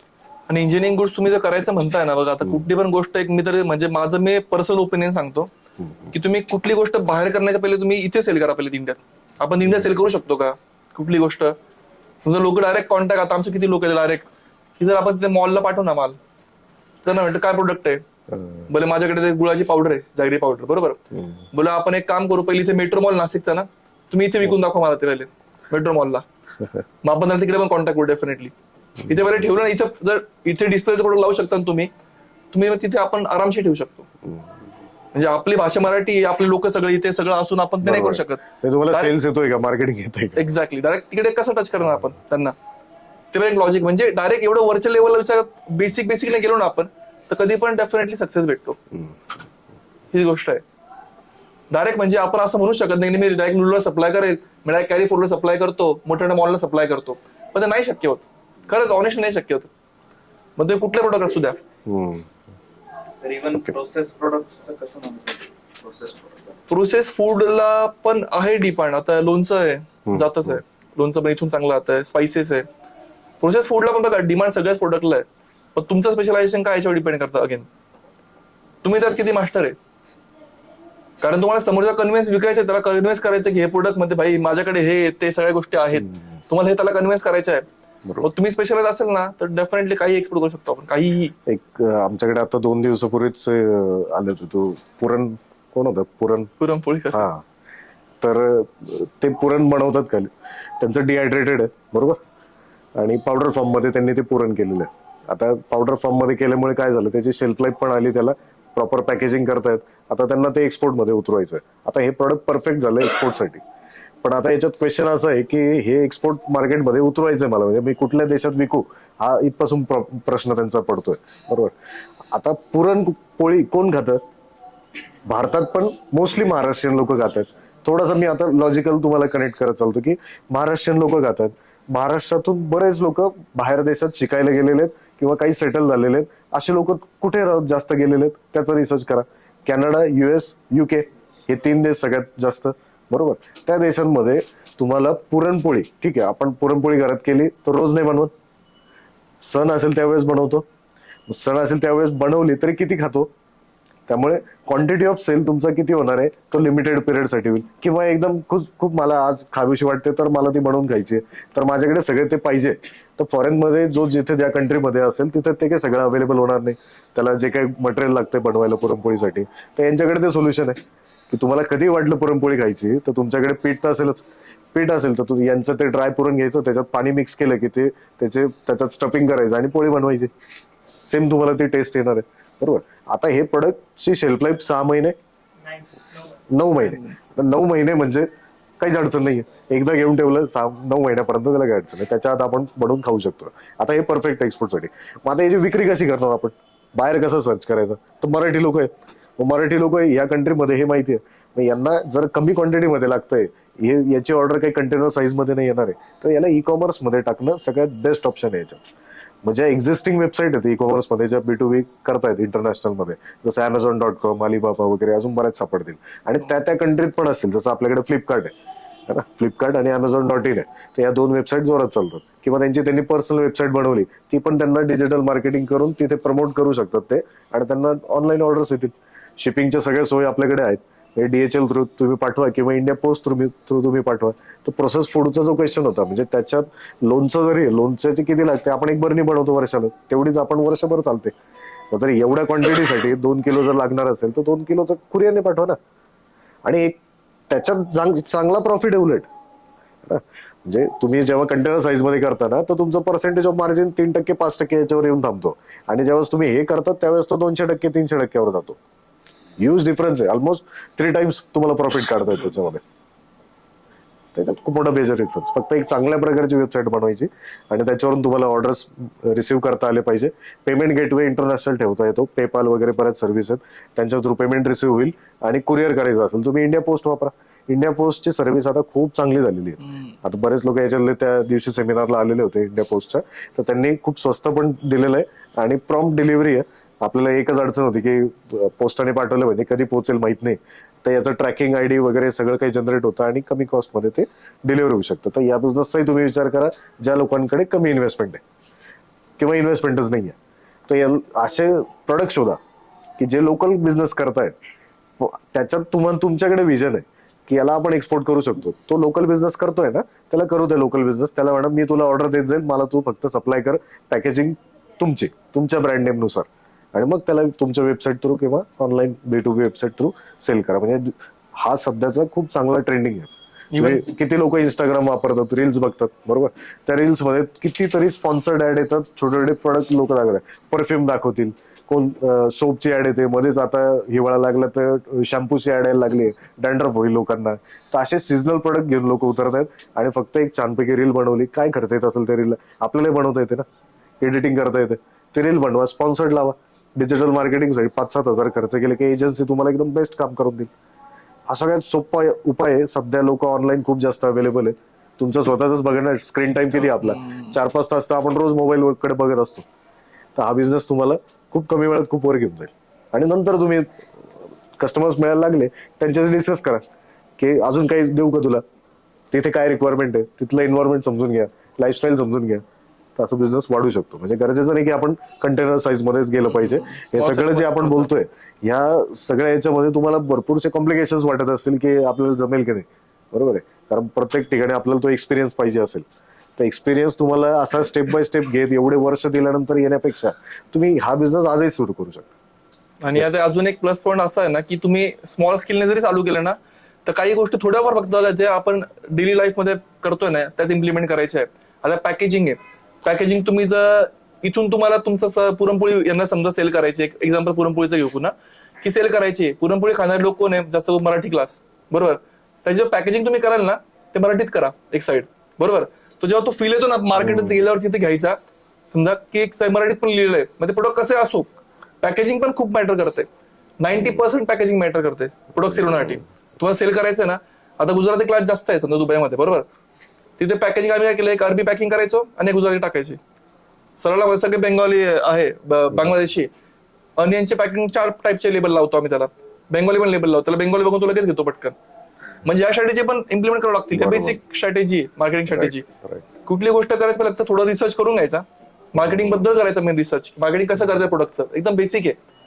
ते जरी थोडं लक्ष दिल्यानंतर प्रोडक्ट कुठलंही तुम्ही एक्सप्लोर करू शकता. आणि छोटं मोठं असं काय नसतं. मार्जिन रेशो प्रत्येक डिसाइडेड आहे. त्यामुळे असं काय नाही कमी केलं म्हणजे कमी कमवू असं काय नसतं. त्यात पण आहे चांगली कमाई. ओके. आपण बायर फाइंडिंगचं एक ऑप्शन मी तुम्हाला सगळ्यात बेस्ट जो ऑप्शन आहे जो ट्रॅडिशनल आहे की ट्रेड फेअर्सला तुम्हाला व्हिजिट करायला लागेल. म्हणजे this is the mandatory thing for you. तुमचं प्रोडक्ट कुठलंही असू द्या, बरोबर आहे. हे तुम्हाला त्या देशात व्हिजिट करायचे. तुम्हाला डेटावरनं समजतंय की या देशात आपलं प्रोडक्ट जातंय, हे 2 देश 3 देश आपण टार्गेट करतोय.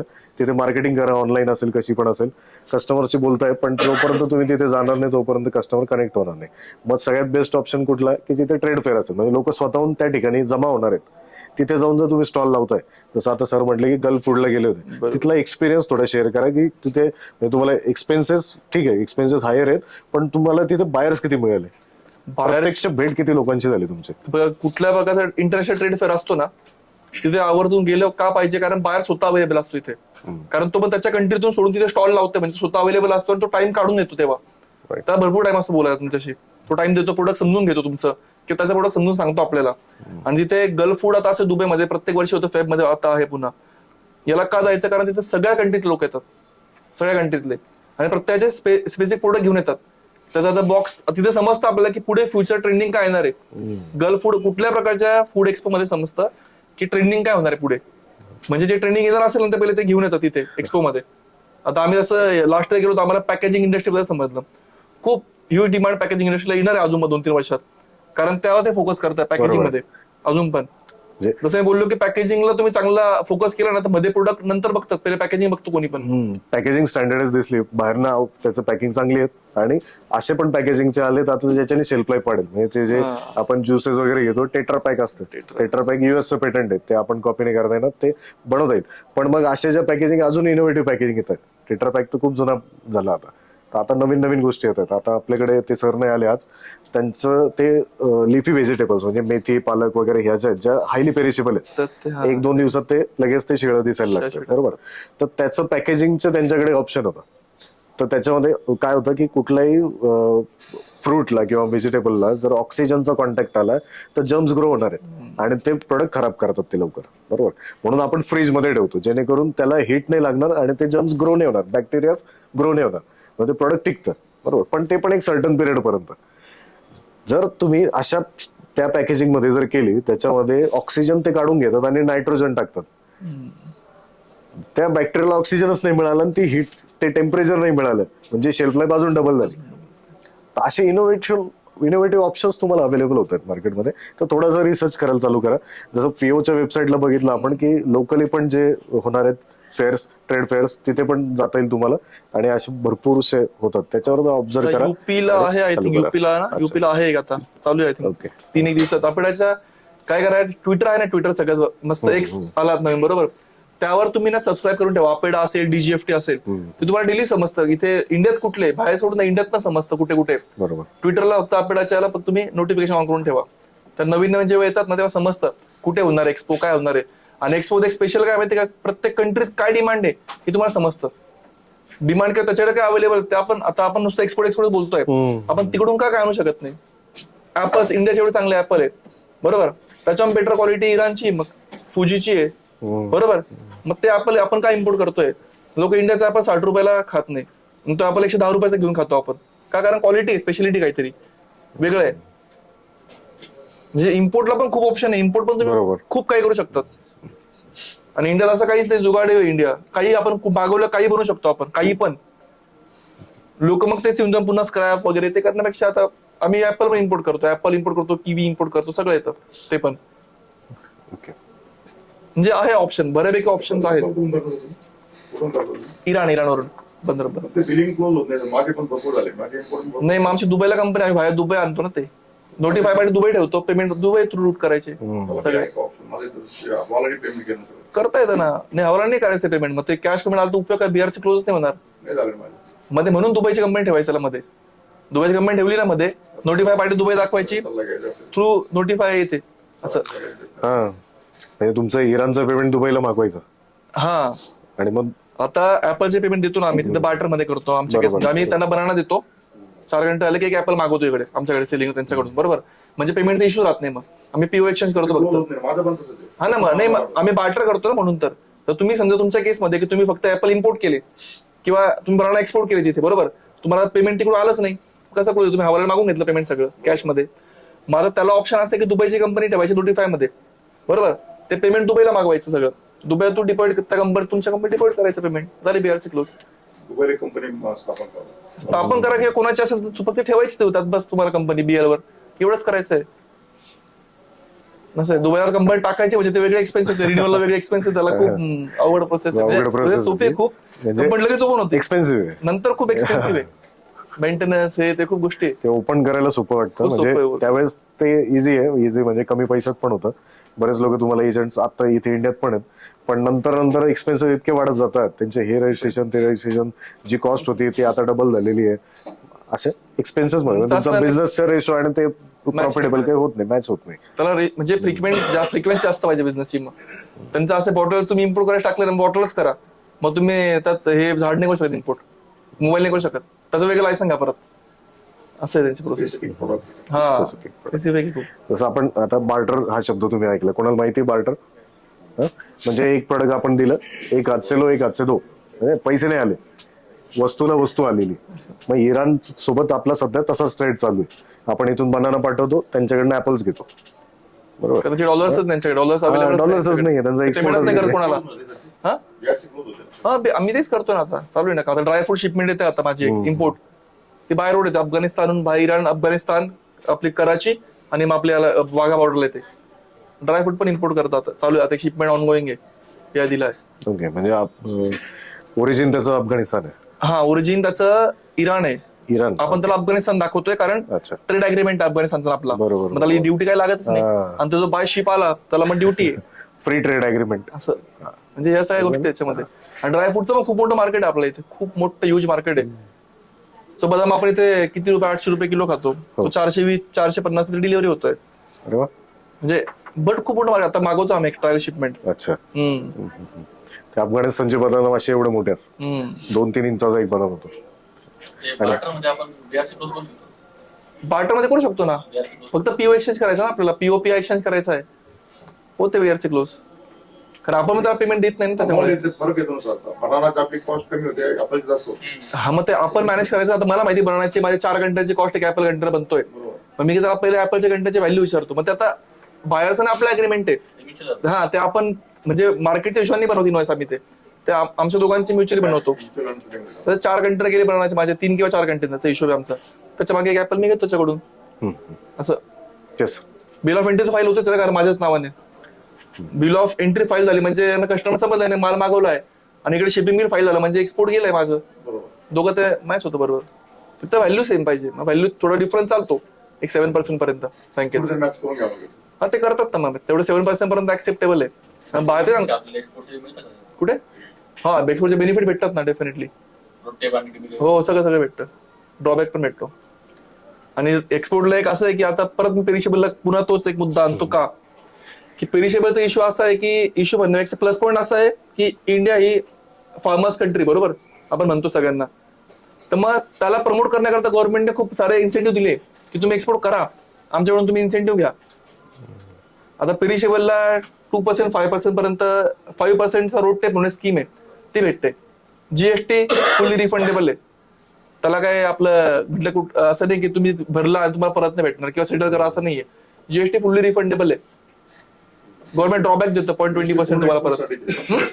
संपूर्ण प्रोडक्टला सगळ्या हा जीएसटी भेटतं एक्सपोर्टला, पण इंडस्ट्रीला नाही भेटत ना, इंडस्ट्रियल सेटअप भेटतो त्याचा. पेरिशेबलला रिफंड भेटतो पूर्ण असं आहे. इंडस्ट्रीला तुम्हाला बॉन्ड असतात बरोबर, मग ते सेटअप होतो तुम्हाला त्याचा असं आहे. LUT bond. हा ओके. एलयूटी असतो त्यामुळे तो सेटअप भेटतो. Yes sir. गव्हा आणि पोमोसाठी कसं आहे आणि वेलचं? पेरू पेरूसाठी आणि पोमोसाठी ना पोमोसाठी मार्केट आहेच ना. आता जस्ट आम्ही ते डिस्कस करत होतो की दुबई मार्केट कसं आहे? दुबई मार्केट कसं आहे असं. पोमोला तर बघा तुम्ही ओव्हरऑल सगळीकडे मार्केट आहेच. इनफॅक्ट युरोपला पण पोमो जातात आपले, युरोप आहे रशियाला पण जातात पोमो बरोबर. आणि दुबई वगैरे तर मार्केट तेच आहे, मग डिमांड सप्लायचा गेम आहे. तुम्ही पाठवलं तिथे किती त्या टायमाला कंटेनर उभे आहेत बरोबर.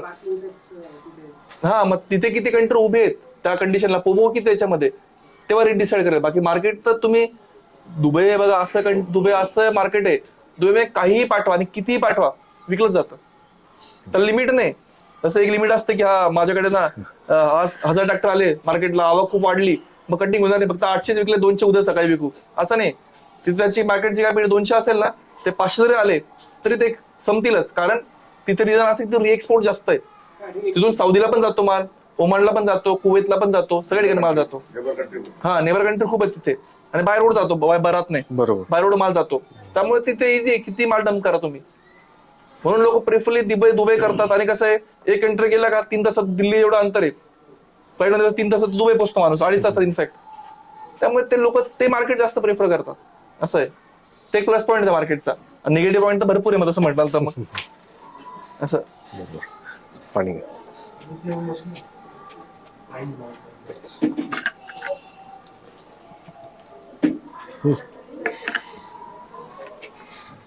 अजून काही क्वेरी, कोणाचे क्वेश्चन्स काही? अरे इंटरॅक्टिव्ह सेशन आहे आपलं. आणि सरांनी ते केले पण, म्हणजे आता मी ओळखतो बऱ्यापैकी सरांचे पण भरपूर कंटेनर केले आम्ही. दुबई ओमानात दुबईच केले होते ना आपण, दुबईच केले होते, केले पण कंटेनर असं नाही. म्हणजे डिपेंड्स बघा शेवटी कसं कुठलं प्रोडक्ट चॉईस करायचं आणि काय काम करायचं आहे.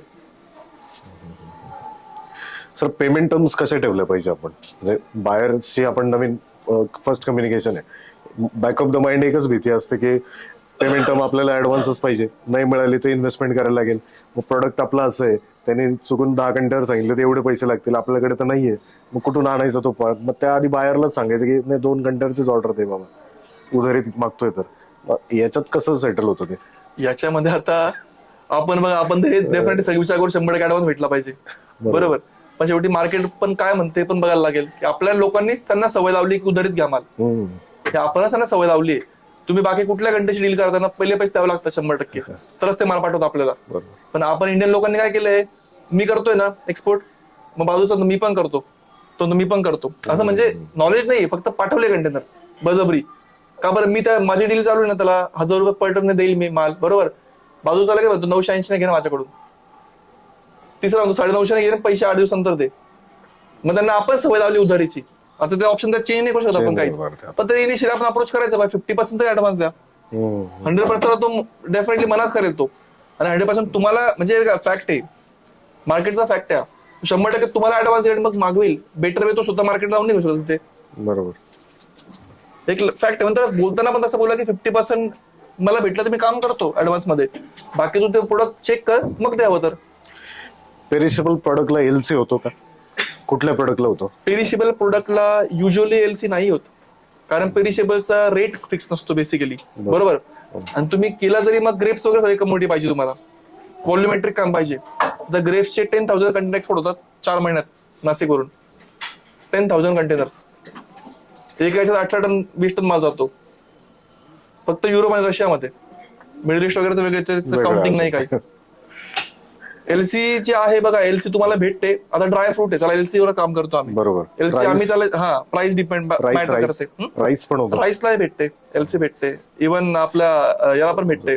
मेज आहे, तुमचे कुठले सिरियल्स सगळ्या प्रकारला भेटते, सगळ्याला भेटते, सगळ्या सिरियल्सला एलसी देऊ शकतो बाहेर तुम्हाला त्याची. बरोबर. पण मग पेरिशेबलला ते पण अवॉइड करतं, कारण त्यांची पण रिस्क आहे. त्यांनी एलसी दिली, बरोबर, तुम्ही बँकेत सबमिट केली एलसी, तुम्ही प्रोडक्ट त्याला अप टू मार्कने पाठवलं. मी बोललो परत तुम्हाला, त्याने शेवगा सांगितलं तुम्हाला की 2 फूट शेवगा पाहिजे, तुम्हाला 1 फूट शेवगा पाठवली असं. मग तो तिथे रिस्क आहे ना शेवटी त्याची पण बिचाराची. आणि असं पण झालंय की असं नाही की आपल्यालाच कोणतरी येडत काढतंय किंवा आपण पाठवलं आपलेच पैसे येत नाही, असं पण झालंय. त्यांनी पण आपल्या लोकांना 100% ऍडव्हान्स दिलाय, आपल्या लोकांना त्यांना माल नाही दिलाय, हे पण झालंय. थर्ड पार्टी इन्स्पेक्शन वगैरे करून नाही करता येते. मग ते त्यात एलसीचं करायचं ना, थर्ड पार्टी इन्स्पेक्शन करू शकतो आपण, पण मग ती एजन्सी ग्लोबल पाहिजे. ते आपल्या एजन्सीला देऊन उपयोग. डीजीएफटी अप्रूव्ड, जसं मी सांगितलं की डीजीएफटीच्या वेबसाईटला जर गेले तर अप्रूव्ड इन्स्पेक्शनची लिस्ट आहे तिथे, पीडीएफच आहे, ते डाउनलोड करायचे, त्यानुसार तुम्हाला त्यांना कॉन्टॅक्ट करून करू शकतो सर्व्हे वगैरे बोलून. मग पेरिशेबल प्रोडक्टला पण आपण त्याला सांगून तशा पद्धतीने ऍडव्हान्स घेऊ शकतो ना, काय प्रॉब्लेम नाही. तुम्ही ऍडव्हान्स तर असं मागू शकता कुठल्या प्रोडक्टला की मला 50% ऍडव्हान्स दे, किंवा तुझा कोणी पर्सन असेल इंडियात, कॉन्टॅक्ट पर्सन, त्यांना इथे पाठव, त्यांच्यासमोर काम करतो मी असं. आणि 1-2 ट्रेड झाले का मला नाही गरज पडत, तुम्हाला याचा भरोसा बसतो. पण एवढे की तो 2 मागत असेल ना, त्याला एकच द्या कधी पण. कुठलीही गोष्ट, कंटेनर म्हणा किंवा इंजिनिअरिंग गुड्स म्हणा, कुठलीही गोष्ट समोर 2 मागतो ना, त्याला ऑलवेज एकच द्या, 2 नका देऊ त्याला लगेच.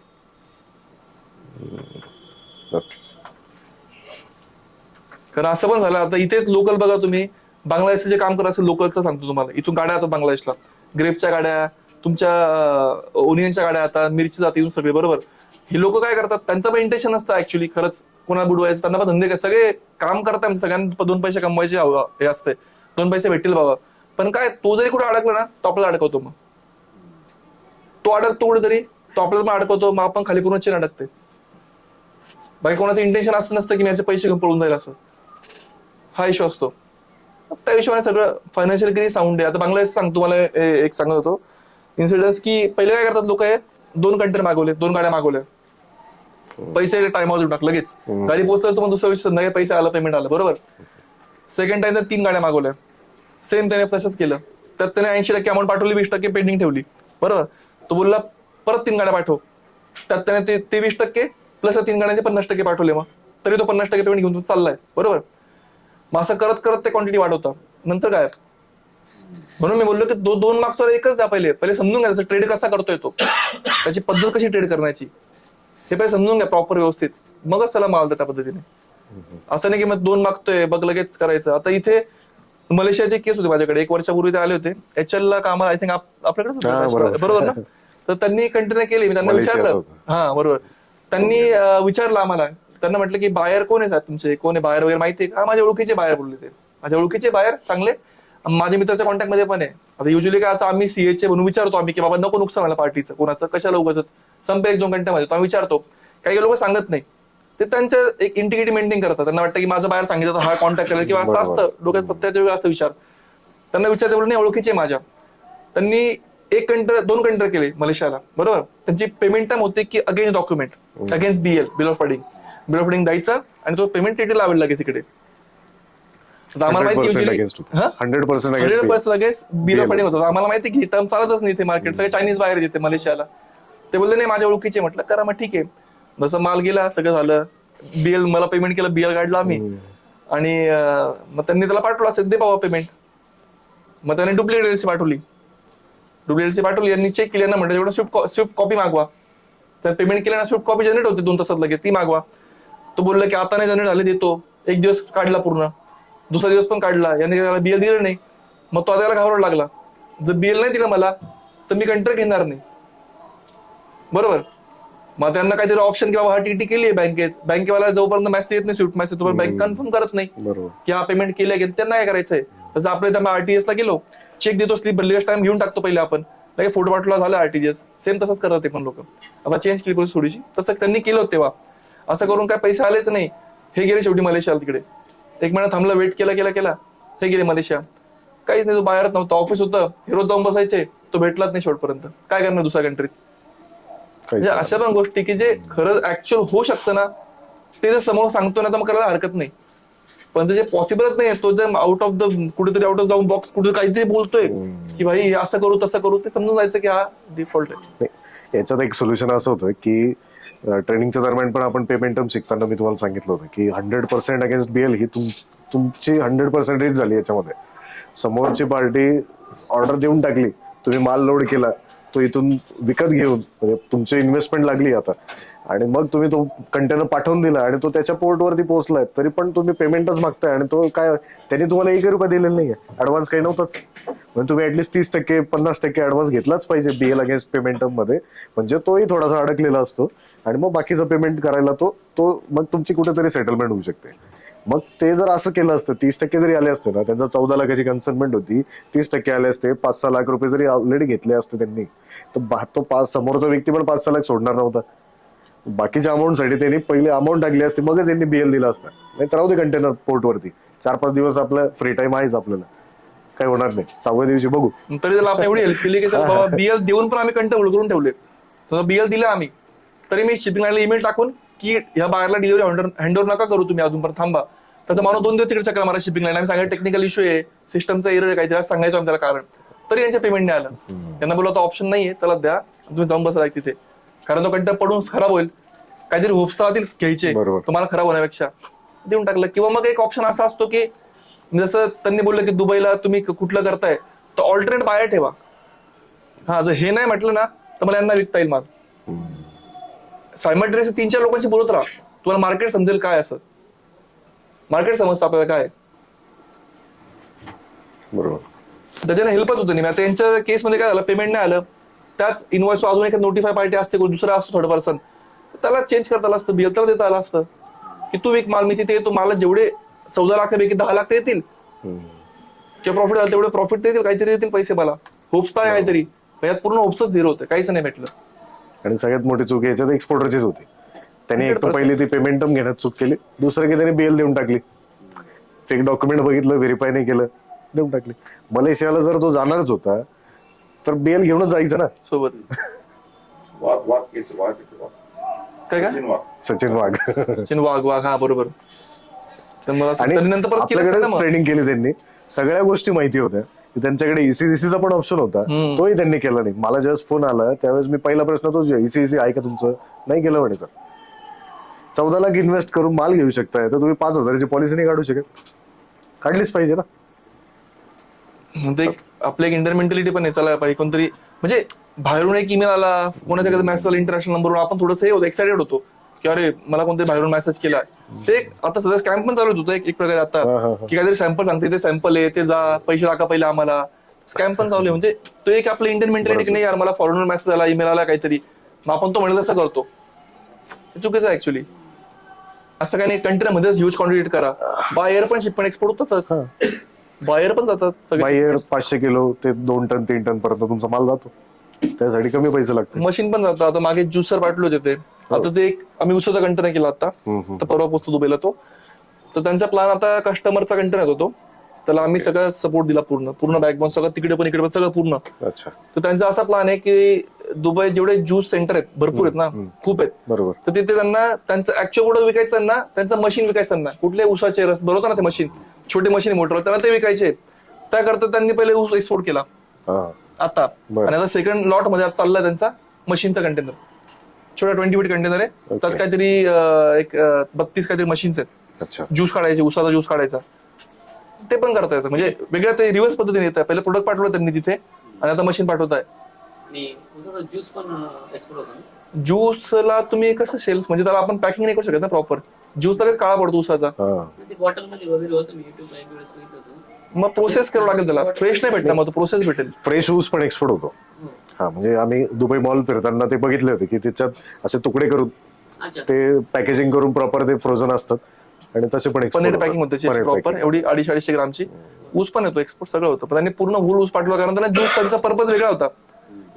त्यांनी काहीतरी म्हणजे 20 ज्यूस सेंटर त्यांनी भेट दिली, सांगितलं त्यांनी की आमचं मशीन तुम्ही इन्स्टॉल करा ऍज अ फ्री मध्ये, तर त्यांना विकायचं ऊस त्यांना शेवटी, मशीन तर विकले गेलेच ऑलरेडी. बरोबर बरोबर. असं म्हणजे काहीतरी कॉस्ट तुम्ही वापरा, नंतर मग आपण पेमेंटच्या नंतर द्या आम्हाला पेमेंट त्यांनी असं. दुबईमध्ये आहे हीट जास्त, वाळवंट आहे सगळा, त्यामुळे हीट जास्त येतं, तिथे ज्यूस प्रिपेअर केलं जाणार आहे, आणि ऊसाचा ज्यूस तर सगळ्यात बेस्ट उन्हाळ्यात, शुगर कॅन त्यामुळे बिझनेस जनरेट होऊ शकतो असं. असं आहे. म्हणजे बऱ्यापैकी वॉटरमेलन किती सारा जातो, वॉटरमेलन तर एकदम चीप कम्युनिटी, पण ते ह्यूज क्वांटिटी एक्सपोर्ट Huge होतं, खूप quantity. खूप होते. त्याचं तर पॅकेजिंगचे पण काही स्टँडर्ड नाही, direct load डायरेक्ट लोड करायचं, म्हणजे जसं घेतलं तसंच कंटेनर मध्ये ठेवून द्यायचं. चारा टाकायचा खाली आणि डायरेक्ट सगळं लोड करायचं लूज मध्ये, असं काय नाही. असं. म्हणजे इझी प्रोडक्ट्स आहेत ते, जर करायचं तुम्हाला प्रोडक्ट्स पाहिजे असतील कोणाला की समजत नाही काय करायचं, तर इझी प्रोडक्ट्स पण आहेत, कमी इन्व्हेस्टमेंट आहे, 2 लाख बरोबर. टेंडर बनतो म्हणजे असं. बेस्टची साईड आपण जे स्प्रे करतो त्याचा काही इश्यू आहे का? त्याला कुठल्या प्रोडक्टला, तुम्ही सांगितलं water. वॉटरमेलनला असं काय ग्रेप्सला कसं आपण स्प्रे करतो काही चालतं. बघा आता तसंच water ती कंट्री कुठली एक्सपोर्ट करतात, युरोपला वगैरे जात नाही, मिडल ईस्टला जातो. ते कसं आहे, तिथे सगळे लॅब्स आहे ना त्या मॅनेज आहेत त्यांच्या, आणि आपल्या लॅब्स मॅनेज आहेत बऱ्यापैकी. तर त्यांनी सॅम्पल काढलं तर चिलीला पण लागतं बेसिकली, बरोबर. चिलीवर तुम्ही काय आहे, तर त्या प्रोडक्शन किती आहे, तर काय म्हणजे भरपूर प्रकारचे टेस्टिंग त्यात होतात. ते पण लॅबला आता टेस्ट करायला पहिले, टेस्ट करून मग त्याचा एक रिपोर्ट येतो, आणि मग तो रिपोर्ट सोबत जावं लागतं. ते रिपोर्ट जर ओके असेल तरच ते लोक तिकडे बलदेवाले म्युन्सिपल कॉर्पोरेशन वाले त्याला अप्रूव्ह देतात की हा तुम्ही विकू शकता मार्केटला. जर ते ओके नाहीये, पेस्टिसाइड त्यात जास्त असतील तर मग ते रिजेक्ट करतात. म्हणून पहिलेच ते सॅम्पलिंग करून घेतात त्याचं पहिलेच, असं आहे. ओके, म्हणजे इथल्या लॅबला पण माहिती असं की हे तिकडे जाऊ शकते की नाही जाऊ असं. शकते, किती टेस्ट केलं ते सांगतात. प्रोडक्ट पाठवायचं आपण, ते सांगतात चालेल की नाही चालणार, असं आहे. त्यांनी ओके बोललं तरच मग आपण पाठवायचं. एम्बसी काही मदत करू शकते याच्यामध्ये? हो, करत एम्बेसी मदत.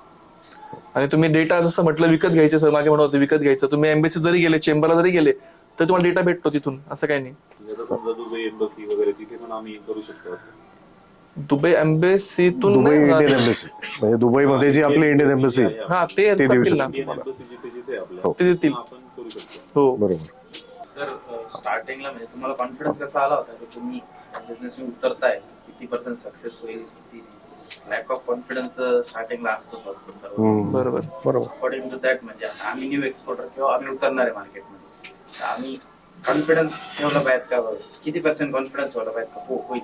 100% कॉन्फिडन्स. तुम्हीच कॉन्फिडन्स नसाल तर कसं काय करणार आहे मग? कॉन्फिडन्स कुठून येतो? पहिली गोष्ट की तुमचं प्रोडक्टचा Knowledge. स्टडी आहे का. नॉलेज. प्रोडक्ट नॉलेज असेल ना, समोरच्याला ते प्रोडक्ट पाहिजे, म्हणजे तुम्हाला त्याला पटवून द्यायचं की हे माझं चांगल्या क्वालिटीचं आहे, ठीक आहे, चांगल्या क्वालिटीचं आहे, तुम्हाला त्याबद्दलच कम्युनिकेशन होतं. अदर दॅन कम्युनिकेशन काहीच होत नाही. बाहेर तुम्हाला विचारतो की मला त्याची काय रिक्वायरमेंट आहे, आणि तुमच्याकडे ते अवेलेबल असेल, तुम्ही त्याला ते पिच करता, दोघांचं सेटल झालं की ऑर्डर प्लेस होते. काहीच काही म्हणजे नॉलेज असेल ना, कॉन्फिडन्स ऑटोमॅटिक हा. येतोच, म्हणजे असं काही नाही. म्हणजे बऱ्याच लोकांचा हा प्रॉब्लेम आहे की प्रोडक्टच माहिती नाही अजून हा. काय करायचंय. हा, त्याच्यासाठी तुम्ही वेळ घ्या, 1 नाही 2 महिने लावा, पण ते प्रोडक्ट असं चूज करा की ते नियर बाय कंट्रीज मध्ये जात असेल, आणि डेव्हलप कंट्रीज असेल तर अजून तुम्हाला चांगलं प्रॉफिट होईल, आणि कॉन्स्टंट ऑर्डर्स मिळतील. पेमेंट सिक्युरिटीचं पण टेन्शन नाही तिथे, आणि डेव्हलप कंट्रीज मध्ये तो प्रॉब्लेम फार कमी आहे, नाहीच्या बरोबरीने. जसं UK वगैरे ज्या कंट्रीज आहेत, US मध्ये, तिथे तुम्हाला कधी अडचण येणार नाही पेमेंटची, ठीक आहे. आता आफ्रिकामध्ये ट्रेंडिंग मार्केट आहे आफ्रिका. Africa trending market. आपल्याकडे एक जण आहे, तो LED बल्ब एक्सपोर्ट करतो, आफ्रिकेची ऑर्डर आहे. मी त्याला विचारलं की तुला ऑर्डर मिळाली कुठून, पहिले ते सांग. एकतर तुला माझं असं होतं की B2B वेबसाईटची मेंबरशिप घेतली असेल तर कुठली घेतली वगैरे, मला त्याला विचारायचं, कारण मला तो परत बाकीच्या मेंबर्सला शेअर करायचा असतो एक्सपिरियन्स. थोड्या सर मी फेसबुकवर माझं पेज आहे, त्याच्यावर मी ते लाईटचे व्हिडिओज वगैरे टाकलेले होते, तर त्याच्यावरती एकाने कमेंट केली की मला याचे पाहिजे बॉल, त्याचा मोबाईल नंबर टाकला.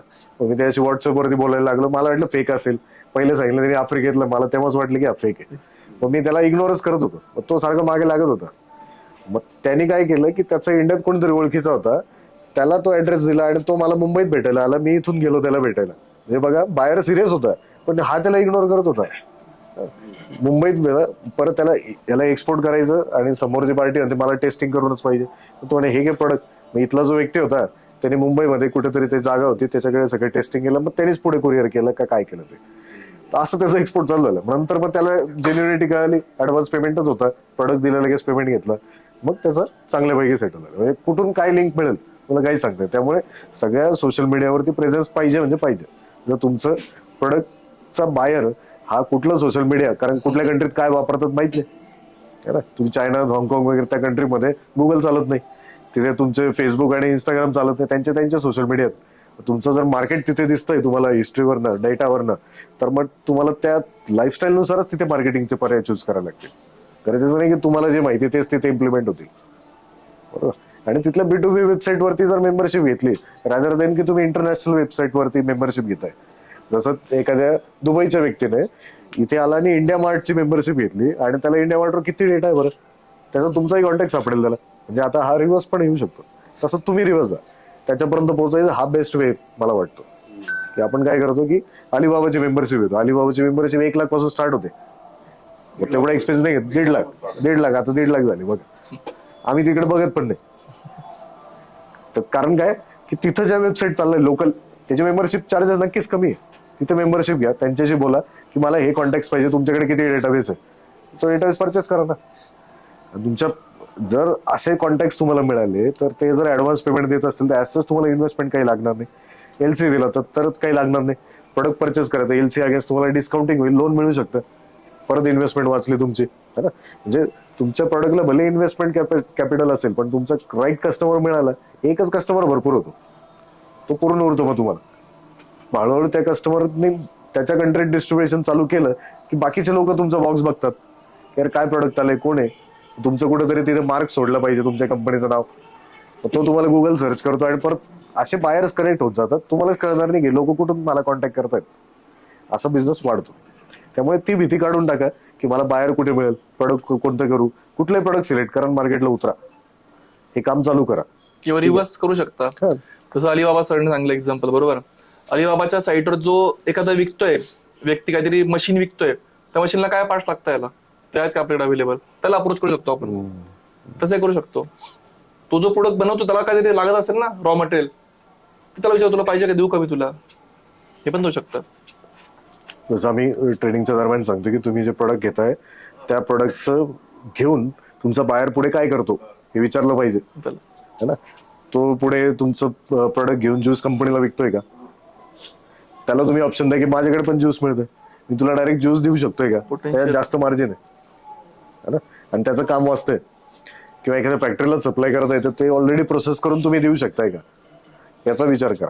म्हणजे हा सेकंडरी लेवलचा विचार झाला. पण बाहेरचं काम जर तुम्ही इथेच करून पाठवलं तर त्याला त्याचं तिथे कॉस्ट वाचते, सगळी टाइम वाचतोय.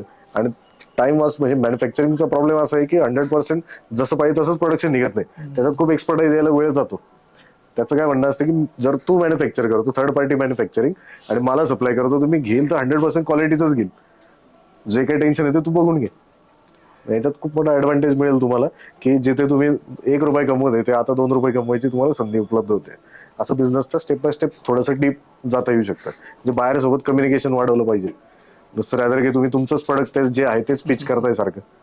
कांदा घेऊन पुढे काय करतो, हॉटेलला सप्लाय करतो का, हॉटेलची डिस्कस कर, पेस्ट पाहिजे का त्याला, त्याची तो भाजीच बनवत असेल ते तुम्ही सांगू शकता त्याला की माझ्याकडे ते पण प्रोडक्ट अवेलेबल आहे. असं मध्ये जाता येईल. आणि सगळ्यांना एंटरटेन करा. सगळ्यांना समजतं नवीन नवीन क्वेश्चन काय येतात, सगळ्यांना एंटरटेन करा. टाइमपास वाले पण एंटरटेन करा, सगळे एंटरटेन करायचे. समजतो तो काय काय विचारतो आपल्याला, ते नवीन नवीन समजतं, विचारतात, त्यांचे क्वेश्चन देतात ना, समजतं आपल्याला. भले कोणी फेक असेल, आपल्याला कुठलं लगेच बिझनेस चालू करायचा आहे, पण एंटरटेन करायचं सगळ्यांना. प्रत्येकाचे वेगळे क्वेश्चन असतात त्यामुळे. ओके, क्वेश्चन कोणाचे नाही. ग्राउंडनटसाठी ग्राउंडनटला मलेशिया एक मार्केट एक्सपोर्ट, हा इथून चांगलं आहे. मुंद्राहून काय जास्त ग्राउंडनट जातं गुजरातवरून. हो बरोबर आहे. मार्केट डिमांडिंग आहे, कारण ते याच्यासाठी पण युज करतात, ऑइलसाठी. बरोबर. मार्केट सगळीकडे, म्हणजे बाहेर मार्केट पण प्रोडक्ट सगळेच जातात. प्रोडक्टचा काहीच असा इश्यू नाहीये, सगळं जातात. जिरे आपल्या किती एक्सपोर्ट होतात गुजरात साईडने, जिरे खूप मोठ्या प्रमाणात आहे मार्केट, त्याला पण आहे चांगलं मार्केट. मी नाही केलंय ग्राउंड नट, नाही केले मी. बाजरी वगैरे केलंय पण ग्राउंड नट नाही केलंय अजून. आणि पोटॅटो चिप्स जे आहे हा, त्यासाठी कसं पोटॅटो चिप्स पेक्षा पोटॅटो एक्सपोर्ट होतं इथून, आपल्या इथून. हा, महुआ वरून येतात ते, महुआ आणि अजून युपी साईड. हो, युपी गुजरातला पण येतात. गुजरातचे पण चांगले पोटॅटोज. ते स्पेशल क्रॉप आहे आय थिंक काहीतरी, ते चिप्स करतात, एक्सपोर्ट होतात बेसिकली. जास्त करून ते याला जातात श्रीलंका. आपला पोटॅटो जास्त सगळा श्रीलंकात जातो, मॅक्सिमम 90% श्रीलंका आहे आपला पोटॅटो. आणि पाकिस्तानचा पोटॅटो आहे तो सगळीकडे ओव्हरऑल वर्ल्ड एक्सपोर्ट होतो, कांदा का. ओके, आहे त्याला पोटेन्शियल चांगला. ठीक आहे, ठीक आहे. पण जास्त करून डायरेक्ट फिनिश प्रोडक्ट मध्ये नका पडू, म्हणजे रॉ प्रोडक्ट कधी पण बेटर आहे. ओके. आता हे सेशन तर झालंय आपलं, पण याच्यानंतरही जर तुम्हाला कधी सरांची मदत लागली, माझी मदत लागली, तर आम्ही अवेलेबल आहेच. बरोबर आहे. तुम्ही ऑफिसमध्ये येऊ शकता, इथे व्हिजिट करू शकता. 1 to 1 भेटलं की थोडंसं जास्त डिस्कस करता येतं. आणि सरांचं ऑफिस गोविंदनगरलाच आहे, तिथेच सगळं ऑपरेशन चालतात, स्टाफ तिथे आहे. तर तुम्ही तिथे व्हिजिट करू शकता. म्हणजे तुम्हाला पुढे फर्दर कोटेशन्स द्यायचे असतील बायर्सला, तर तुम्हाला रेट लागणार आहेत. फॉरवर्डिंगचा रेट लागेल, म्हणजे कंटेनरचा रेट लागेल, सीएचचे रेट लागतील, डॉक्युमेंटेशनचे, हे सगळं तुम्हाला कोटेशन मिळू शकतात.